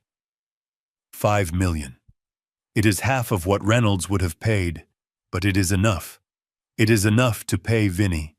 It is enough to save our necks." He ran to the printer. The machine whirred to life, spitting out a thick document. The sale agreement. It was the death warrant for Willow Creek. "Get the girl," Gerald ordered. "Get her in here, now." Patricia stood up. Her eyes were hard. She marched to the kitchen, where Sarah was washing the crystal glasses, her hands red from the hot water. "Leave it," Patricia snapped. "Get in the library. Your father-in-law has saved us from your incompetence." I followed them. I stood by the door, my hands clasped behind my back, playing the invisible servant. But my eyes were recording every detail. Gerald slammed the fresh stack of papers onto the mahogany desk. He clicked a gold pen. He pointed to the line at the bottom of the last page. "Sign," Gerald said. Sarah looked at the paper. She looked at the number. $5 million. "You are selling my farm," she whispered. "It is not your farm," Gerald shouted. "It is our survival. Do you have any idea what happened tonight? Reynolds humiliated us. He walked away. But I fixed it. I always fix it. Sterling is wiring the money as soon as you sign." "I am not signing," Sarah said. Her voice was shaking, but her chin was up. "Dad gave this to me. It is for us. For our future." Gerald looked at Brian. Brian was standing by the window looking out at the darkness. He refused to look at his wife. "Brian," Gerald said, his voice low and dangerous. "Handle your wife. If she does not sign this document, Vinny is going to come here. And he is not going to knock. He is going to burn this house down with us inside. Do you want to die, Brian?" Brian turned around. His face was pale. He looked like a ghost. He walked over to Sarah. "Sarah," Brian said. "Sign the paper." "No," Sarah pleaded. "Brian, look at me. This is our home. We can start over. We can work. We can pay the debts slowly. We don't have to sell." "There is no slowly," Brian yelled. He slammed his hand on the desk. The sound made Sarah jump. "There is no time. Dad owes money to people who kill people, Sarah. They are going to break my legs. They are going to hurt you." He grabbed her shoulders. He shook her. "Sign the damn paper, Sarah, or I swear to God I am leaving." Sarah froze. "What? I am done," Brian said. His voice was cold. "Dead. I am done with the poverty. I am done with the struggle. I am done with you pretending to be some strong, independent woman. You are nothing without me. If you do not sign this right now, I am filing for divorce in the morning. I will take half of whatever is left, and I will leave you here to rot." Sarah looked at him.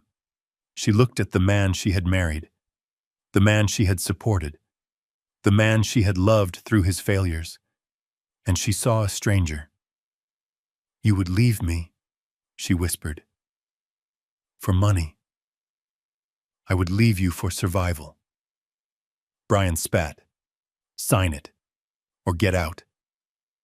If you don't sign, you can pack your bags and sleep in the ditch, because this is my parents' house now." Patricia stepped forward. She put a hand on Sarah's arm. Her nails dug into the flesh. "He means it, dear," Patricia said. "And frankly, we are tired of carrying you. You are a burden, a heavy, useless burden. Sign the paper and maybe we will give you enough cash to rent a studio apartment in the city. Don't sign, and you are on the street tonight." The room felt small.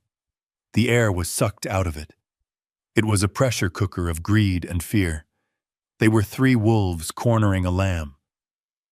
Sarah looked down at the paper. She looked at the pen, her hand hovered over it. She was trembling. She was broken. Then she looked up. She looked past Brian. She looked past Gerald. She looked at me. I was standing in the shadows by the door. The old man. The gardener. The failure. Her eyes were pleading. Dad, help me. Tell me what to do. I looked at her. I looked at the contract. I knew something they didn't. I knew the law.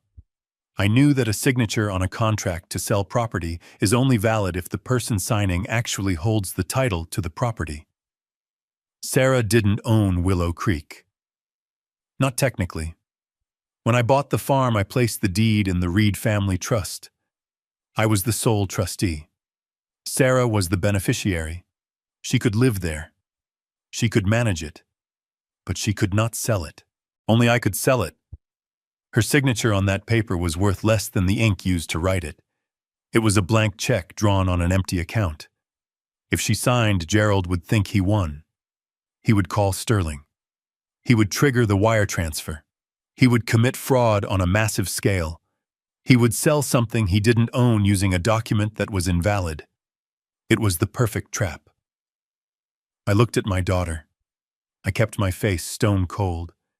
I gave her a single, slow nod. Do it. Sarah saw the nod. She didn't understand why, but she trusted me. She took a deep breath. She picked up the gold pen. Fine, Sarah said. Her voice was dead. I will sign. But after this, Brian, we are done. Good riddance, Brian muttered. Just sign. Sarah pressed the pen to the paper. The scratch of the nib on the paper was loud in the silent room. She wrote her name. Sarah Reed. She dated it. She dropped the pen. Gerald snatched the document before the ink was dry. He held it up to the light like it was a holy relic. He scanned the signature. He scanned the date. Yes. He screamed. Yes. He kissed the paper. He literally kissed the paper. We did it. Gerald laughed. A manic, high-pitched sound. He grabbed Patricia and spun her around. $5 million. We are rich again, Patty. We are back. Patricia laughed. She clapped her hands. Oh, thank God. I can finally buy decent clothes again. Brian slumped into a chair. He put his head in his hands. He looked relieved, but he also looked sick. He knew what he had just done. He had sold his marriage for a wire transfer. Gerald ran to the computer. He scanned the document. He attached it to an email. He hit send. Sent. Gerald announced. The money will be in the offshore account by morning, Sterling promised. He turned to Sarah. He stopped laughing. His face went flat. Now, Gerald said. Get out. Sarah blinked. What? You heard me, Gerald said. He walked over to the liquor cabinet and poured himself a scotch. The deal is done. The farm is sold. The new owners take possession in 48 hours. We need to pack. And quite frankly, I don't want to look at your miserable face while I celebrate. But you said I could stay. Sarah stammered.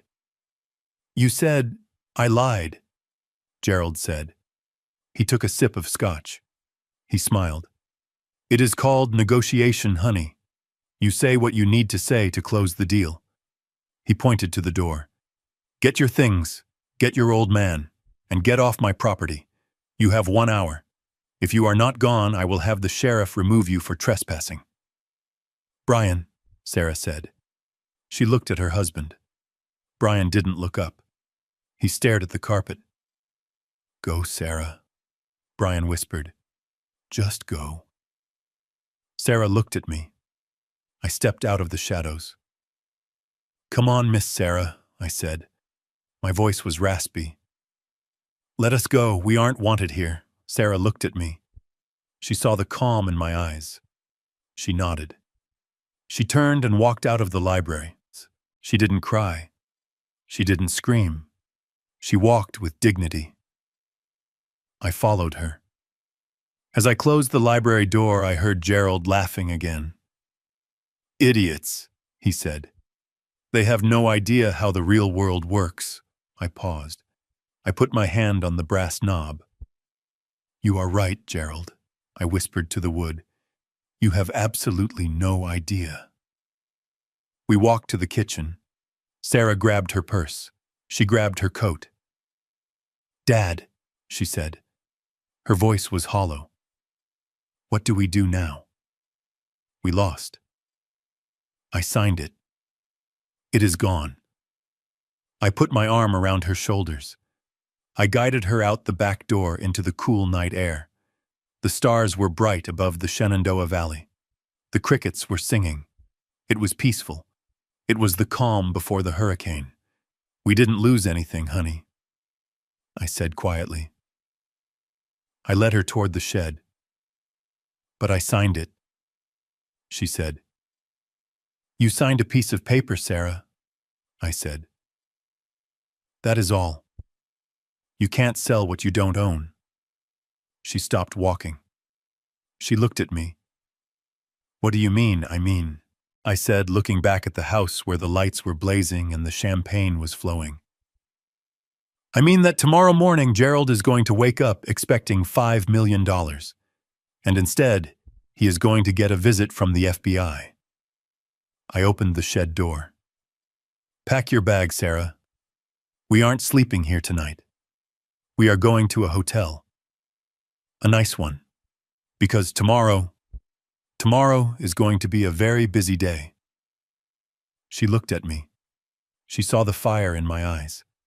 She saw the father she remembered, the man who moved mountains and built skyscrapers. "Okay, Dad," she said.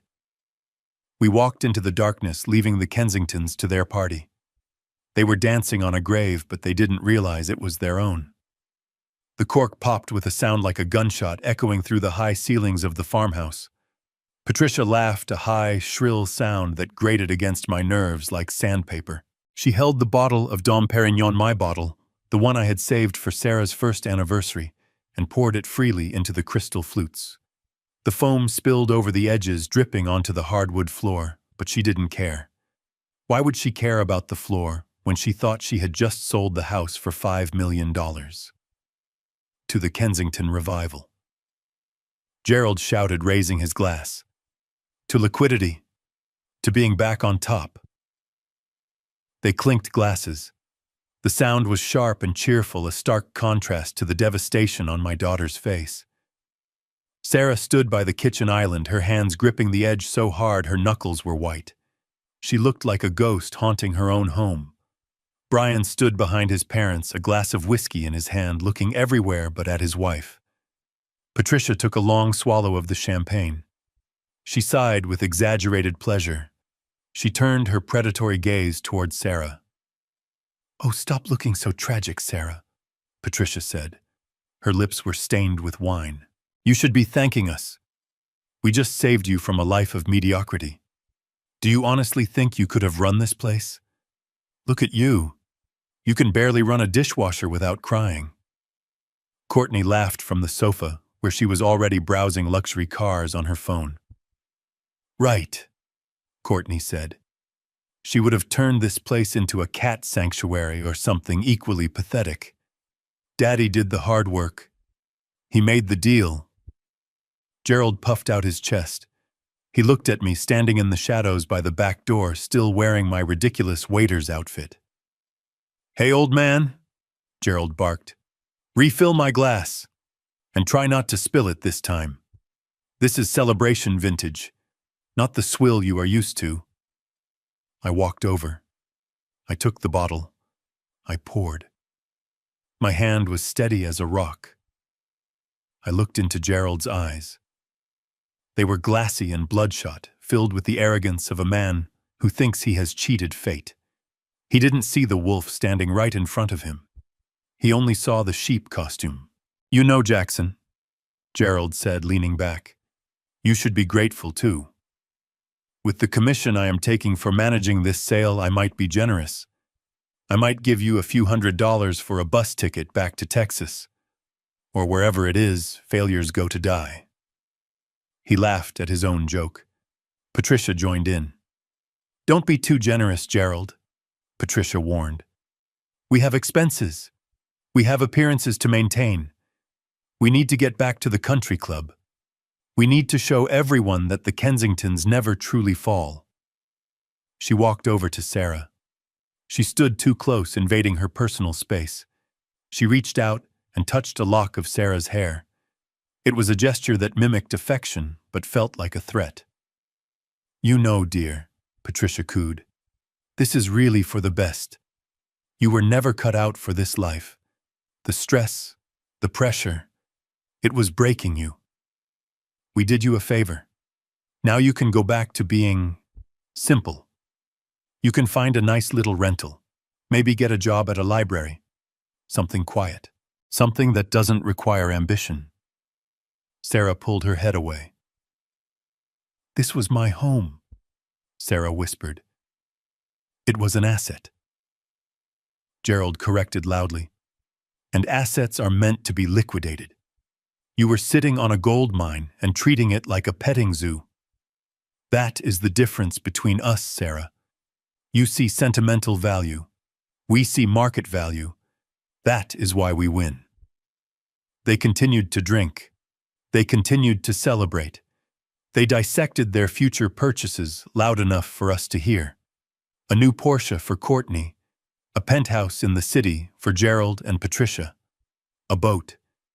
They were spending my money before the wire transfer had even cleared. They were feasting on the carcass of my daughter's dream, and they wanted us to watch them chew. Outside, the wind picked up. A crack of thunder shook the house. The rain began to fall heavy and hard, drumming against the roof like 1,000 fingers tapping in judgment.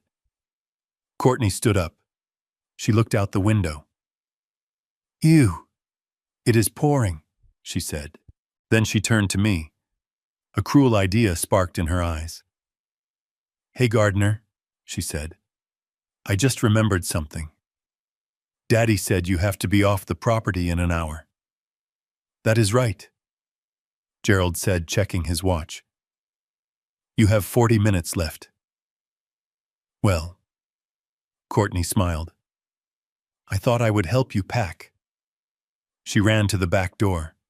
She threw it open. The wind and rain swirled into the kitchen. She ran out into the storm toward the shed. "Courtney, wait!" Sarah yelled. But she was gone. 5 minutes later, Courtney returned. She was soaked, but she was laughing. She wasn't carrying suitcases. She was empty-handed. "Where are my things?" I asked. Courtney shrugged. She grabbed a towel and started drying her hair. "Oops," she giggled. "I tried to carry your bag, but it was so heavy. I think I dropped it." "By the gate, in the mud." She looked at her mother for approval. "And your clothes," she continued. "They were so smelly. I thought they needed a wash, so I threw them in the ditch. The rain should clean them right up." "You threw his clothes in the ditch," Sarah screamed. "He is an old man. It is freezing outside. He is a squatter," Patricia snapped. "And squatters don't have rights." Courtney was just speeding up the eviction process. Patricia walked over to the kitchen island. She opened her purse. She pulled out a checkbook. "Speaking of eviction," she said, "we need to discuss the final terms of your departure." She wrote something on a check. She ripped it out. She slammed it onto the marble counter. $50,000, Patricia said. Sarah looked at the check. "What is this?" "It is your severance package," Patricia said coldly. From the family. My severance package. Sarah asked, her voice trembling. Yes, Patricia said. Listen to me carefully, Sarah. When the money comes in tomorrow, we are going to be in a different tax bracket, a different social bracket. And frankly, you do not fit there. She gestured to Brian, who was leaning against the refrigerator, staring at his shoes. Brian has a bright future. He is going to help Gerald manage the investments. He is going to be a wealthy man. And wealthy men need wives who can handle the lifestyle. Wives who don't cry over spilled wine. Wives who don't bring their homeless fathers to live in the garden shed. Sarah looked at Brian. Brian, look at me. Brian did not look up. We think it is best if you file for divorce, Patricia said. Uncontested. You take this 50,000. You sign the papers. You walk away. It is more money than you have ever seen in your life. It is a generous offer. Generous, Sarah choked out. You sell my farm for $5 million and you offer me 50,000 to leave my husband. Brian, Sarah said again. Her voice was pleading. Say something. Tell them they are crazy. Tell them you love me. Brian finally looked up. His face was pale.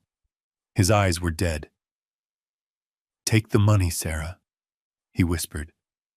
What? Sarah stepped back as if he had hit her. Take the money, Brian said louder. Mom is right. It isn't working. We are from different worlds. I need to focus on the business. I need to get out of debt. And you are just... He couldn't finish the sentence. He didn't have to. The betrayal was complete. He was choosing the fantasy of wealth over the reality of his marriage. He was selling his wife for a seat at the table of a feast that didn't exist. Patricia smiled. A triumphant, predatory smile. See? Patricia said. Even he knows it. You are dead weight, Sarah. You are an anchor, and we are cutting the chain. She pushed the check toward Sarah. Take it. Pack your things, and get out. Take your father with you. Go find a shelter. Go find a trailer park. Go anywhere but here. Sarah looked at the check. She looked at Brian. She looked at the Kensingtons gloating in their victory. She didn't take the check. She spat on it. I don't want your money, Sarah said. Her voice was low and fierce. And I don't want your son. You can keep him. He deserves you.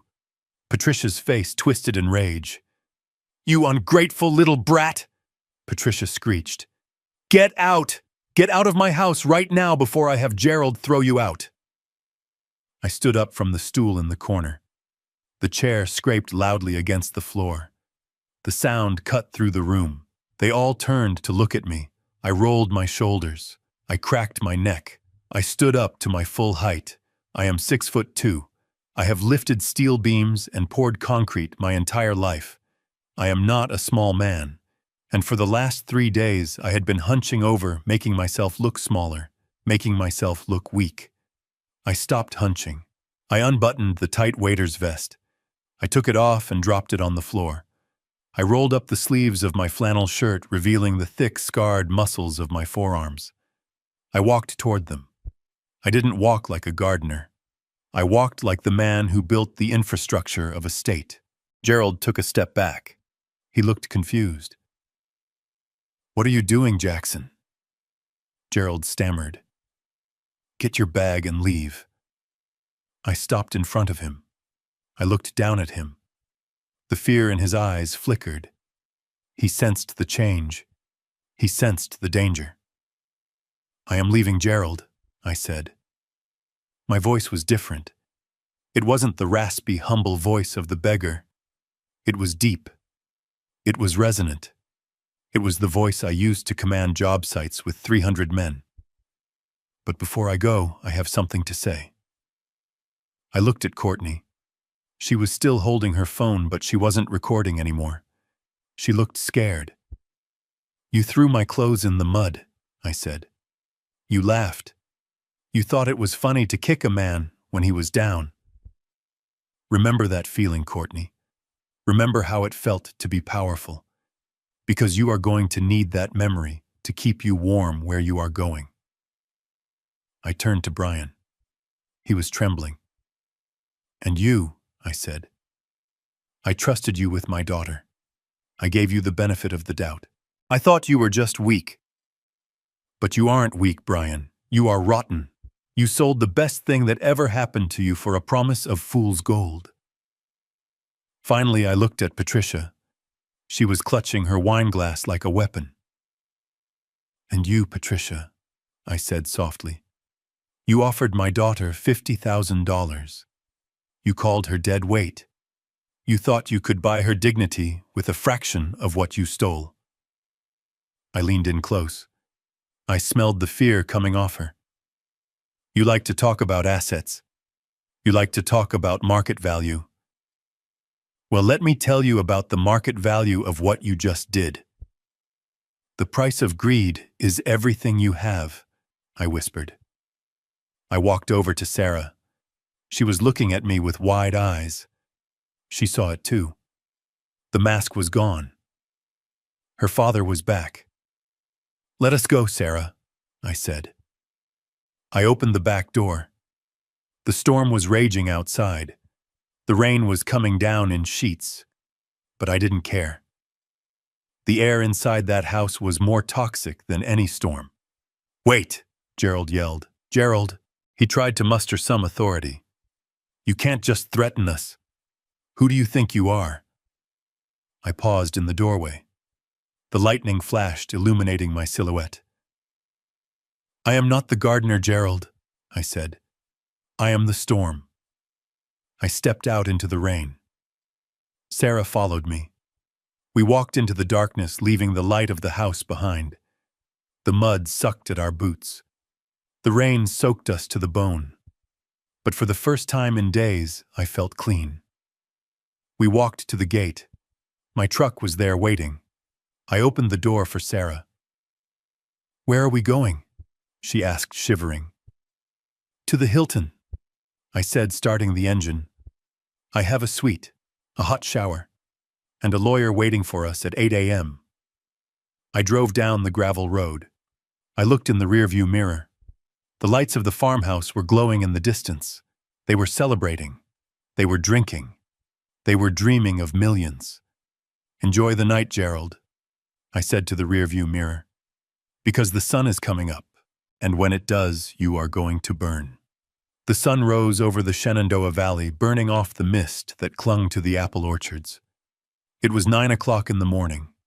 Inside the farmhouse, Gerald Kensington was pacing the kitchen floor wearing his rumpled tuxedo from the night before. He hadn't slept. He had spent the last 6 hours refreshing his banking app, waiting for the wire transfer notification that would save his life. Patricia sat at the island, nursing a black coffee and a migraine. Courtney was asleep on the sofa, still wearing her party dress. They looked like the survivors of a shipwreck, but in Gerald's mind, they were about to be rescued by a golden helicopter. "Where is the money?" Gerald muttered. He tapped the screen aggressively. Sterling said, "Morning." "It is morning. Why is the balance still 0? "Maybe there is a delay," Patricia said, rubbing her temples. "It is a large sum, Gerald. $5 million takes time to clear." "I don't have time," Gerald snapped. "Vinny's deadline is noon. If that money isn't in the offshore account by 11:59, I am a dead man." His phone pinged. He jumped. He looked at the screen. It wasn't the bank. It was Sterling. "On my way to the property with the notary. Need the original signed document. Cashier's check in hand." Gerald let out a breath that sounded like a tire deflating. "He is coming here." Gerald said, a manic grin spreading across his face. "He is bringing a check. A cashier's check, Patricia. That is as good as gold." He grabbed the signed contract from the counter, where he had guarded it all night. He smoothed out the creases. "Wake Courtney up," he ordered. "We need to look presentable. We are handing over the keys in an hour." 30 minutes later, the Kensington family piled into the red convertible. It was a tight squeeze, but they didn't care. They were driving to the main gate to meet salvation. Gerald drove fast, his tires kicking up gravel. He was humming. He was already spending the money in his head. He was safe. He was rich. He was a genius. They rounded the final bend in the driveway, the massive iron gate coming into view. Gerald slammed on the brakes. The convertible skidded sideways, coming to a halt in a cloud of dust. The gate was blocked. 3 black SUVs were parked horizontally across the entrance. They were massive, ominous vehicles with tinted windows and government plates. They looked like a wall of steel. "What is this?" Gerald yelled. He honked the horn. "Move! Get out of the way!" The doors of the SUVs opened in unison. 6 men stepped out. They were not developers. They were not investors. They wore dark suits, earpieces, and badges on their belts. They stood with their hands clasped in front of them, forming a human barricade. Gerald's face went pale. "Is it Vinny?" Patricia whispered, clutching his arm. "Did he send hitmen?" Gerald didn't answer. He opened the car door and stepped out. He tried to look authoritative, but his knees were knocking together. "This is private property," he shouted. "You are blocking my exit. I have a business meeting. Move immediately, or I will call the police." One of the men stepped forward. He was tall, with a shaved head and a face carved from granite. "We are the police, Mr. Kensington," he said, calm and cold. "Economic Crimes Unit, and we advise you to step away from the vehicle." "Police?" Gerald stammered. "What is this about?" A second man stepped out from the middle SUV. He was older, impeccably dressed in a charcoal suit that cost more than Gerald's car. He carried a leather briefcase. It was O'Malley. "Mr. Kensington," O'Malley said, walking toward him. "I believe we have some business to discuss regarding the sale of this property." Gerald looked at O'Malley. He didn't recognize him. He just saw a lawyer. "Who are you?" Gerald asked. "Do you work for Sterling? Do you have the check?" O'Malley smiled. It wasn't a nice smile. It was the smile of a shark that had just found a seal in open water. "I am Sean O'Malley. I am the legal counsel for the Reed Family Trust. And no, I do not have a check. I have a warrant." "A warrant?" Gerald blinked. "For what?" "For fraud," O'Malley said. "For attempted grand larceny, for forgery, and for selling assets that do not belong to you." Gerald laughed. It was a nervous, hysterical sound. "You are mistaken," he said, pulling the contract from his pocket. "I have the papers right here. The owner signed them. Sarah Reed signed them last night. I have her signature. It is legal. I have power of attorney." O'Malley shook his head slowly. "Let me explain something to you, Gerald. Something you would have known if you were actually the financial wizard you claim to be. You cannot sell what you do not own." He opened his briefcase. He pulled out a document stamped with a gold seal. "This is the deed to Willow Creek Farm," O'Malley said, holding it up. "As you can see, the property is not owned by Sarah Reed. It is owned by the Reed Legacy Trust. Sarah is merely a beneficiary with residency rights. She has no authority to sell. Her signature on that contract is legally worthless. It is doodles on a napkin." Gerald stared at the deed. His mouth opened and closed. "But," she signed. He whispered. "She said she owned it. She lives here." O'Malley corrected. "She doesn't own it. The trust owns it. And the trust has a sole trustee who has the only valid signature authority. Who? Gerald screamed.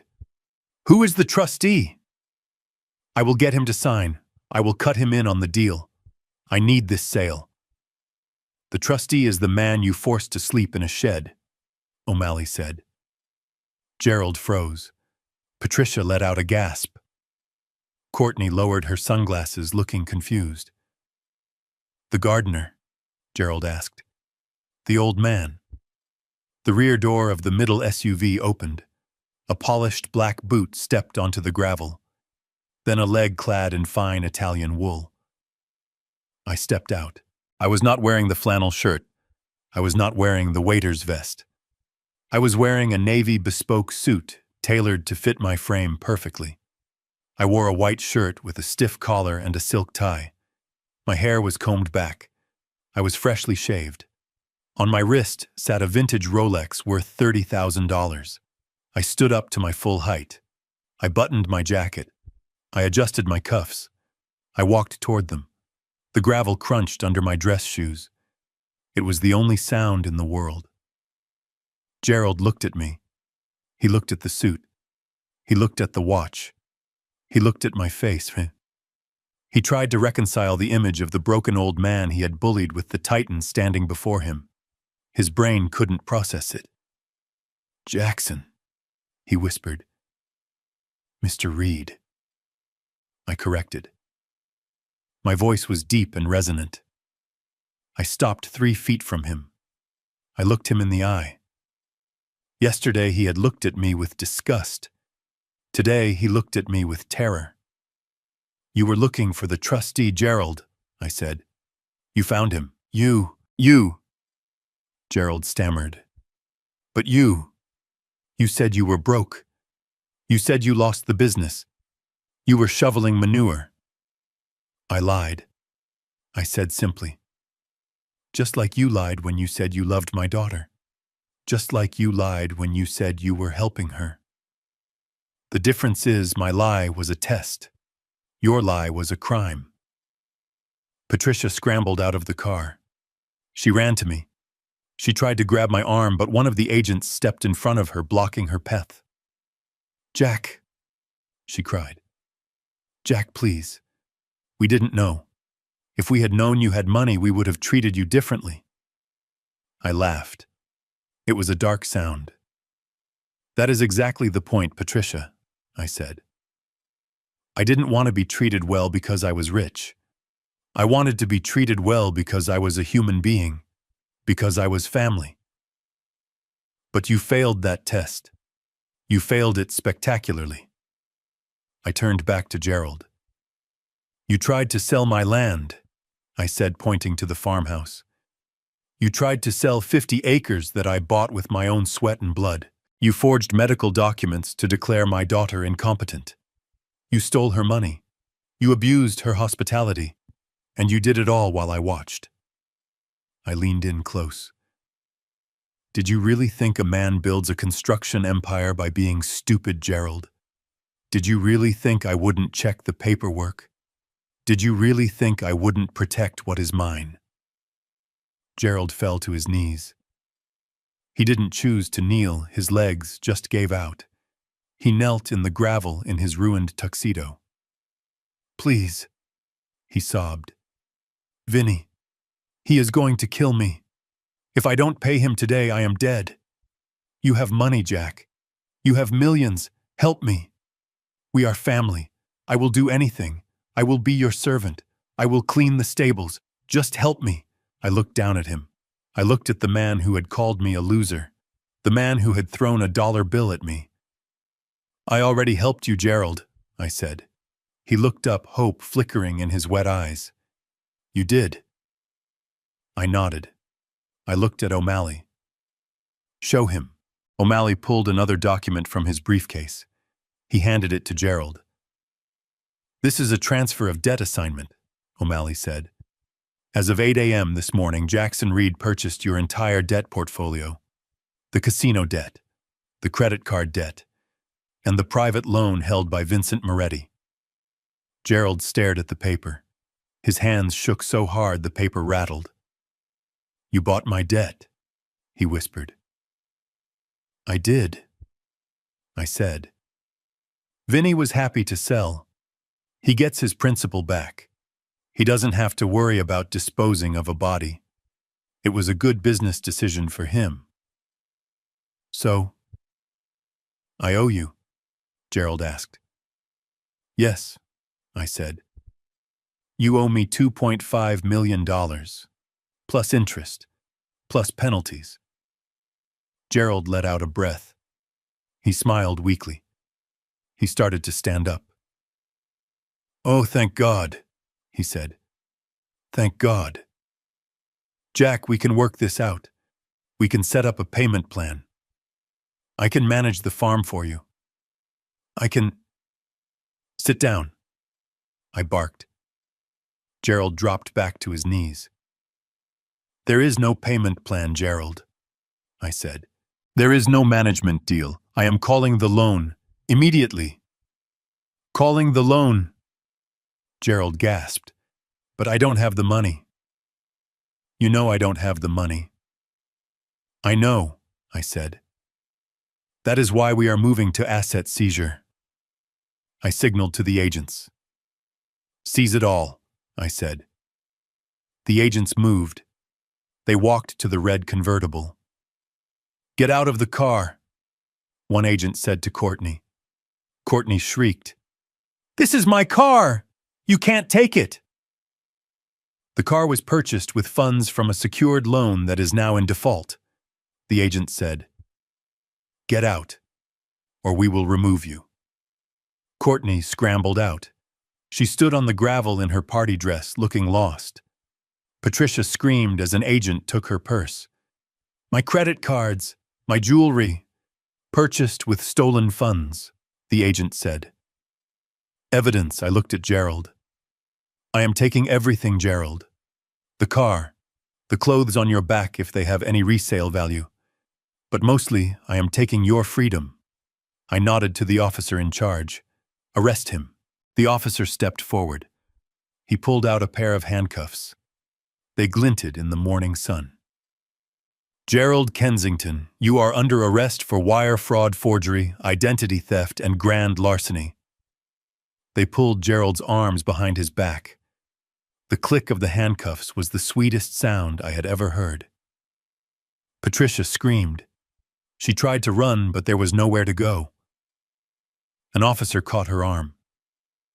"Patricia Kensington, you are also under arrest for conspiracy and credit card fraud." They cuffed her too. Courtney started to cry. "Daddy, do something." Gerald looked at me. His eyes were dead. "Why?" he whispered. "Why did you let it go this far? Why didn't you just tell us?"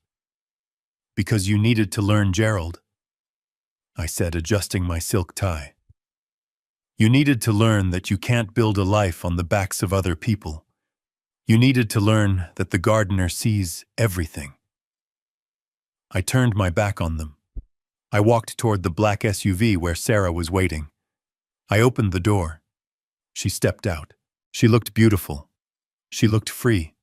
She looked at her in-laws being loaded into the back of a police van. She didn't smile. She didn't frown. She just watched. "It is done," she said softly. "It is done," I said. I put my arm around her. We watched as the convoy turned around. The dust settled. The silence returned to Willow Creek. The birds started singing again. The farm was safe. My daughter was safe. And the rats were in a cage. Now I said, "Let us go see about turning this place into a real home again." But the story wasn't quite over. There was still one loose end. Brian. He had run away, but he couldn't run forever. And I had a special surprise waiting for him too. The gravel driveway of Willow Creek was no longer a quiet country lane. It was a crime scene, and an auction block rolled into one. I stood over Gerald Kensington, watching the realization sink into his eyes like a stone in deep water. He looked at the document O'Malley had handed him. He looked at the agent as seizing his family's possessions. He looked at me. For the first time in his life, Gerald was seeing the true face of power. It was not shouting. It was not bullying. It was the absolute ability to take everything a man has without lifting a finger. "I bought your life, Gerald," I said, my voice cutting through the morning air like a cold wind. "O'Malley here negotiated the terms with your creditors at 3 o'clock this morning. We didn't just buy the casino debt. We bought the mortgage on your foreclosed house in the city. We bought the title loan on that red convertible over there. And yes, we bought the private loan you took from Vinnie Moretti." Gerald started to shake. "You can't do that," he whispered. "Vinnie wouldn't sell." "Vinnie is a businessman," I corrected him.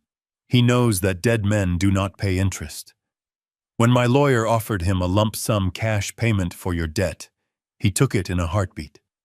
He signed over the promissory note. That means I am the holder of the note. I am the bank. And unlike Vinnie, I do not break legs. I foreclose." I turned to the lead agent from the asset recovery team. "Execute the writ of attachment I ordered. Seize everything." The agents moved with terrifying efficiency. They did not ask nicely. They did not wait for permission. This was a legal raid authorized by a judge who had seen the evidence of massive fraud. One agent walked up to Patricia. She was still clutching her handbag to her chest like a shield. "Ma'am, the bag," the agent said, holding out his hand.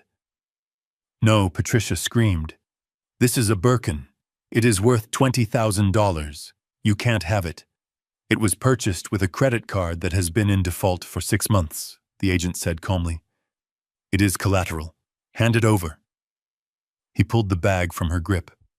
Patricia wailed as if he had torn off her arm. He opened it and dumped the contents into a plastic evidence bag. He took out a wallet, a phone, and a velvet jewelry pouch. "My diamonds," Patricia sobbed. "My mother gave me those." "Actually," I said, stepping closer, "you bought those diamonds 3 months ago with the money you stole from Sarah's savings account. We have the receipts, Patricia. We tracked the serial numbers. Those aren't heirlooms. They are evidence of theft." The agent took the diamond earrings from her ears. He took the tennis bracelet from her wrist. He took the massive solitaire ring from her finger. With every item removed, Patricia seemed to shrink. Without her expensive armor, she was just a scared old woman who had played a game she didn't understand. Gerald tried to stand up. His face was purple. "This is illegal," he shouted. "You are stealing my property. I will sue you. I will sue you for everything you have." I laughed. It was a dry, humorless sound. "With what money, Gerald?" I asked. "You do not have a lawyer. You do not have a bank account. As of this moment, every asset you thought you owned has been frozen or seized to pay the judgment against you. You are destitute." I pointed to the red convertible. "That car belongs to the trust now." I pointed to the tuxedo he was wearing. "Honestly, I would take the suit off your back, but I don't want it. It smells like desperation." The humiliation was total. I wanted them to feel exactly what they had made Sarah feel. I wanted them to know what it was like to be stripped bare, to have no control, to be at the mercy of someone who held all the cards. Then the police moved in. It was time for the final act of this tragedy. The officer in charge stepped up to Gerald. He spun him around roughly. Gerald grunted as his face was pressed against the hood of the police cruiser. "Gerald Kensington, you are under arrest," the officer recited. "The charges are numerous, but let us start with wire fraud, bank fraud, and identity theft." The handcuffs clicked. It was a sharp metallic sound that echoed off the barn walls. Gerald began to cry. It was not a dignified cry. It was the blubbering of a child who got caught with his hand in the jar. "Patricia, help me," he sobbed. "Do something. Call someone." Patricia could not help him. She was being handcuffed by a female officer. Her hands were behind her back, her face pressed into the gravel. She was screaming about her rights, about her status, about how this was all a mistake. But no one was listening. Courtney was standing by the red convertible watching her parents be dismantled. She looked like a deer in headlights. She thought because she was young, because she was just the daughter, that she was immune. She was wrong. "You there," the officer said, pointing at Courtney. "Step away from the vehicle." Courtney held up her hands. "I didn't do anything," she said, her voice high and shrill. "I just live here. I don't know anything about fraud." "Really?" I said, walking toward her. I pulled a piece of paper from O'Malley's briefcase. "This is a credit card application in Sarah's name," I said, showing her the document. "It was filled out online. The IP address traces back to your phone, Courtney. You used your sister-in-law's identity to buy $5,000 worth of clothes online. That is federal identity theft."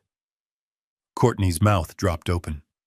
I just borrowed it," she stammered. "I was going to pay it back. With what I asked. With the money you made from mocking my daughter. With the money you made from throwing my clothes in the mud." "Officer, arrest her," I said. Courtney screamed as the cuffs went on. It was a piercing sound, a sound of pure entitlement shattering against reality. "Wait," she yelled, kicking at the officer. "My phone, my car. I need my things." The officer ignored her. He took the phone from her hand. He took the keys to the convertible. "Asset seizure," he said. They dragged her toward the police van. She was thrashing and crying, her mascara running down her face. She looked at me with pure hatred. "I hate you," she screamed. "You ruined my life. You are a monster." I looked at her calmly. "I didn't ruin your life, Courtney," I said. "I just stopped you from ruining anyone else's." They loaded them into the van. Gerald, Patricia, Courtney. 3 people who thought they were royalty, now sitting in a cage on their way to a booking cell. The door slammed shut. The silence that followed was heavy. But we weren't done. There was one rat left to catch. I looked down the long driveway. A figure was walking toward us. He was walking slowly, his head down his shoulders, slumped. It was Brian. He had tried to run. He had walked maybe a mile down the road before he realized he had nowhere to go. No car, no money, no friends. The police perimeter had turned him back. He was returning to the only place he knew. He walked up to the group. He saw the police vans. He saw O'Malley packing up the documents. He saw me standing in my suit, my Rolex glinting in the sun. And he saw Sarah. Sarah was standing by the porch. She was watching him. Her face was unreadable. She wasn't crying anymore. She looked like a statue carved from ice. Brian stopped 10 feet away. He looked at me, then he looked at Sarah. He fell to his knees.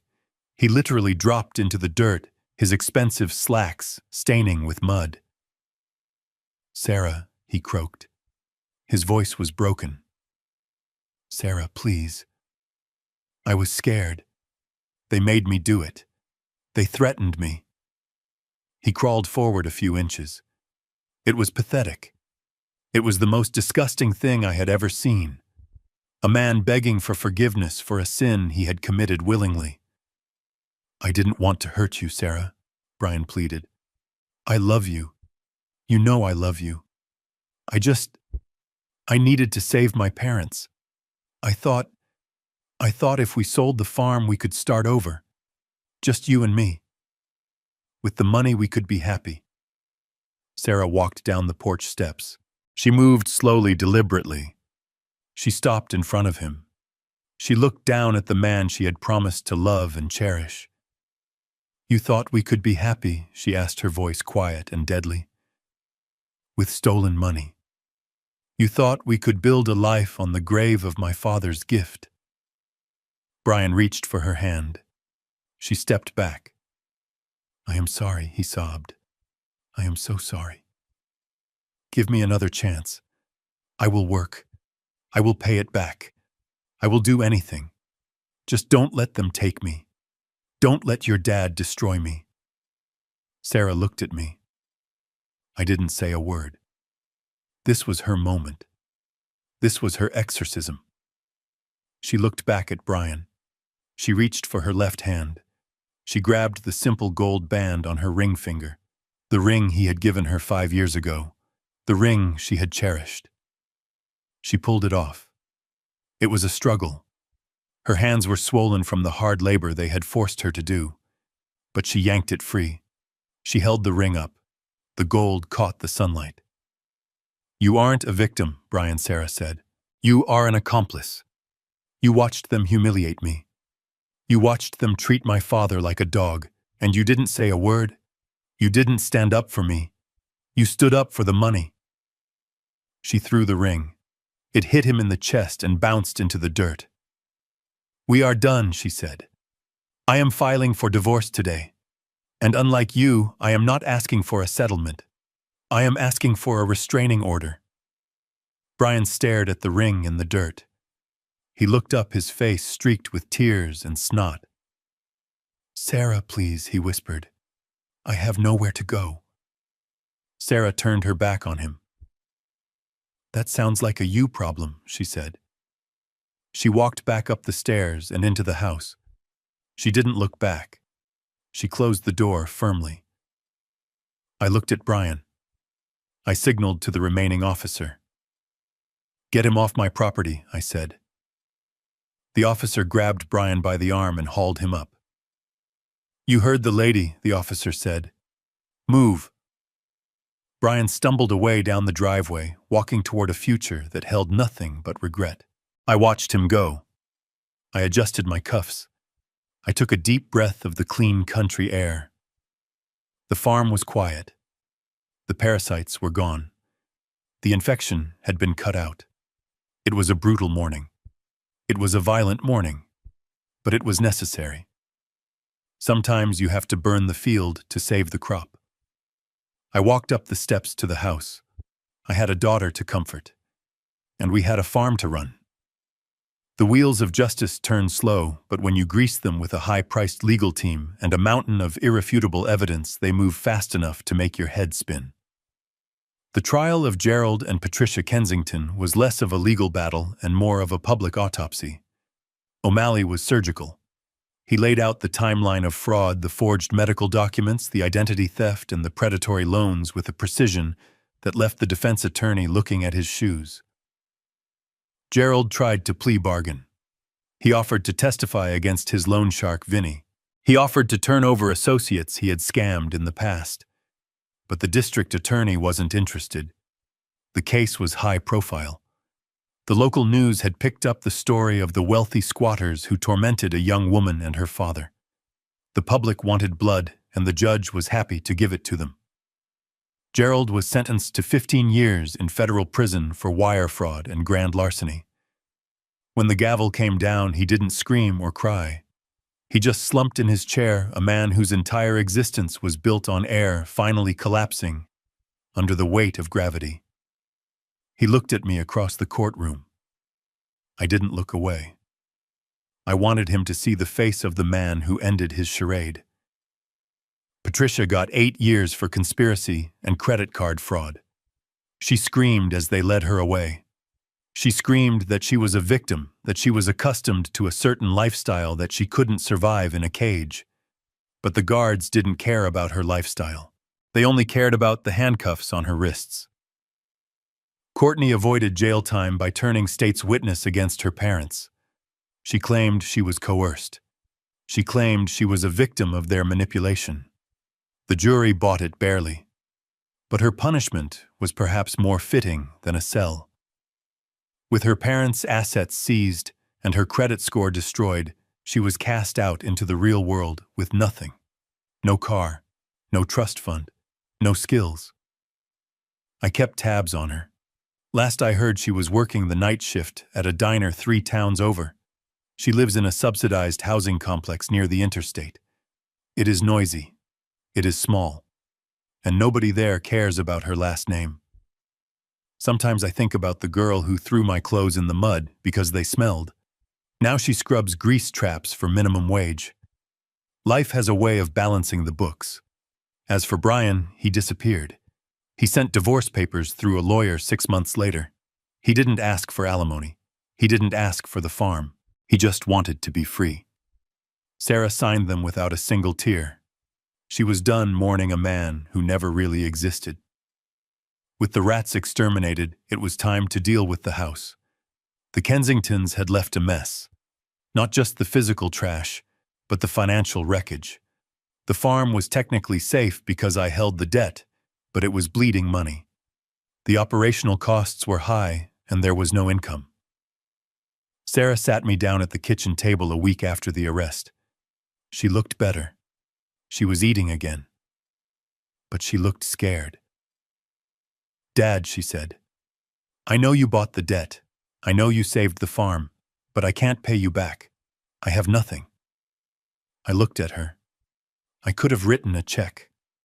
I could have funded the farm for the next 20 years and never felt it. But I remembered what happened. I remembered how easily she had been manipulated because she felt dependent. I remembered how she scrubbed the floor because she thought she had no other choice. "I am not asking you for money, Sarah," I said. "I am asking you for sweat." I pulled out a business plan I had drawn up. "I am not going to give you an allowance," I said. "That is what Gerald would do. That is what creates victims. Instead, we are going to be partners. I am the silent investor. You are the CEO, but you are going to work for every dime." We started the next day. I fired the expensive landscaping crew the Kensingtons had hired to maintain appearances. I handed Sarah a pair of heavy-duty gloves and a pair of shears. "We are going to plant grapes," I said. "The soil analysis says this valley is perfect for Cabernet Franc.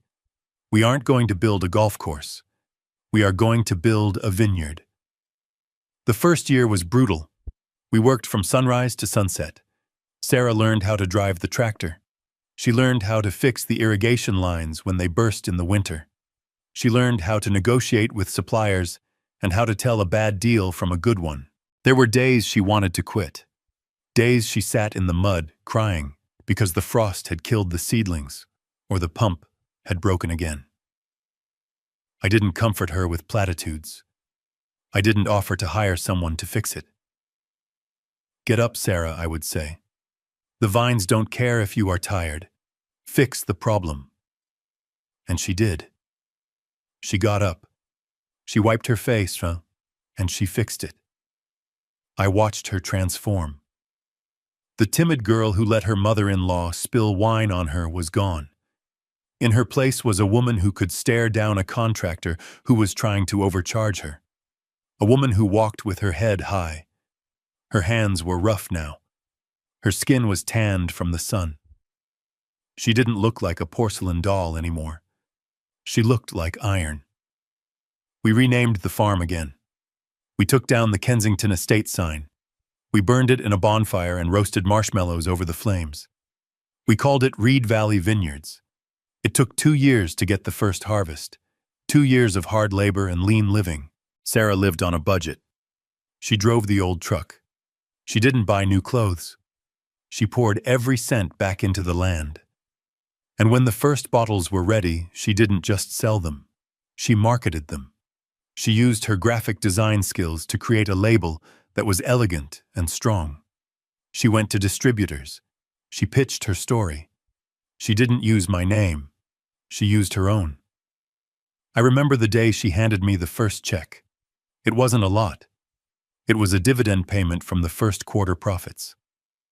"Here, Dad," she said. "It is not much, but it is real." I took the check. It was worth more to me than the 40 million I sold my company for. "You did good, kid," I said. "I didn't do it alone," she said. "You showed me how. I showed you the door I corrected. You walked through it. 3 years have passed since the night of the party. The night the rain washed away the pretenders. It is a warm autumn evening in Virginia. The sun is setting behind the Blue Ridge Mountains, painting the sky in shades of purple and gold. I am sitting on the wrap-around porch of the farmhouse. The rocking chair creaks rhythmically. It is a good sound. The air smells of ripe grapes and damp earth. Sarah walks out onto the porch. She is 30 now. She looks radiant. She is wearing jeans and a work shirt, but she carries herself like a queen. She holds 2 glasses and a bottle of wine. Our wine. The Reed Valley Reserve. She pours a glass for me and one for herself. She sits in the chair next to me. We watch the fireflies start to dance over the rows of vines that stretch out toward the horizon. I got a letter today, Sarah says. From prison, Gerald, I ask. She nods. He wants to know if I can send him some money for the commissary. He says the food is terrible. I chuckle. It is a low rumble in my chest. What did you do with the letter? I sent it back, she says. I wrote return to sender, and I included a coupon for a free tasting at the winery. Valid only in person. We laugh. It is a free, easy sound. The laughter of people who have nothing to hide and nothing to fear. You know, Dad, she says, looking out at the land. I used to hate this place when they were here. I used to feel like it was a prison. Now it feels like armor. It is armor, honey, I say. Because you built it. Nobody can take it away from you because you know exactly what it costs to keep it. She takes a sip of wine. She closes her eyes, savoring the taste. It is good, she says. It is the best, I agree. I look at her. I see the strength in her jaw. I see the peace in her eyes. I saved my daughter, but not by giving her a farm. I saved her by letting her fight for it. I saved her by showing her that the only thing that separates a victim from a victor is the willingness to stand up and say enough. The Kensingtons are a distant memory now, a bad dream that taught us a valuable lesson. They taught us that family isn't blood. Family is the people who stand beside you in the mud when the storm comes. Family is the people who hand you a shovel instead of a bill. I take a drink of the wine. It is earthy and rich. It tastes like victory. I lean back in the chair. I am an old man now. My back hurts more than it used to. My hands are stiffer, but I have never felt stronger. Because I know that when I am gone, Sarah will be okay. She doesn't need me to protect her anymore. She can protect herself. I raise my glass to the setting sun. To the farm, I say. Sarah clinks her glass against mine. The crystal rings out a clear, pure note that echoes across the valley. To us, she says. And that is all that needs to be said. The sun dips below the mountains. The stars come out. And down in the valley, the grapes are growing, ripening on the vine, waiting to be turned into something sweet and strong. Just like us. The Kensingtons made the fatal mistake of confusing net worth with self-worth. They believed that power came from a title on a gate or a bottle of expensive wine. But real power is quiet. It is the calloused hand that rebuilds what was broken. It is the patience to wait for the right moment to strike. This farm taught us that you cannot grow anything in toxic soil. You have to weed out the parasites before you can plant the seeds of a future. Sarah and I learned that family isn't defined by blood or marriage licenses. It is defined by who picks up a shovel when the storm hits. If you believe that justice is best served cold, hit that like button and subscribe for more stories of retribution. Let me know in the comments. Have you ever had to save a loved one from their own family?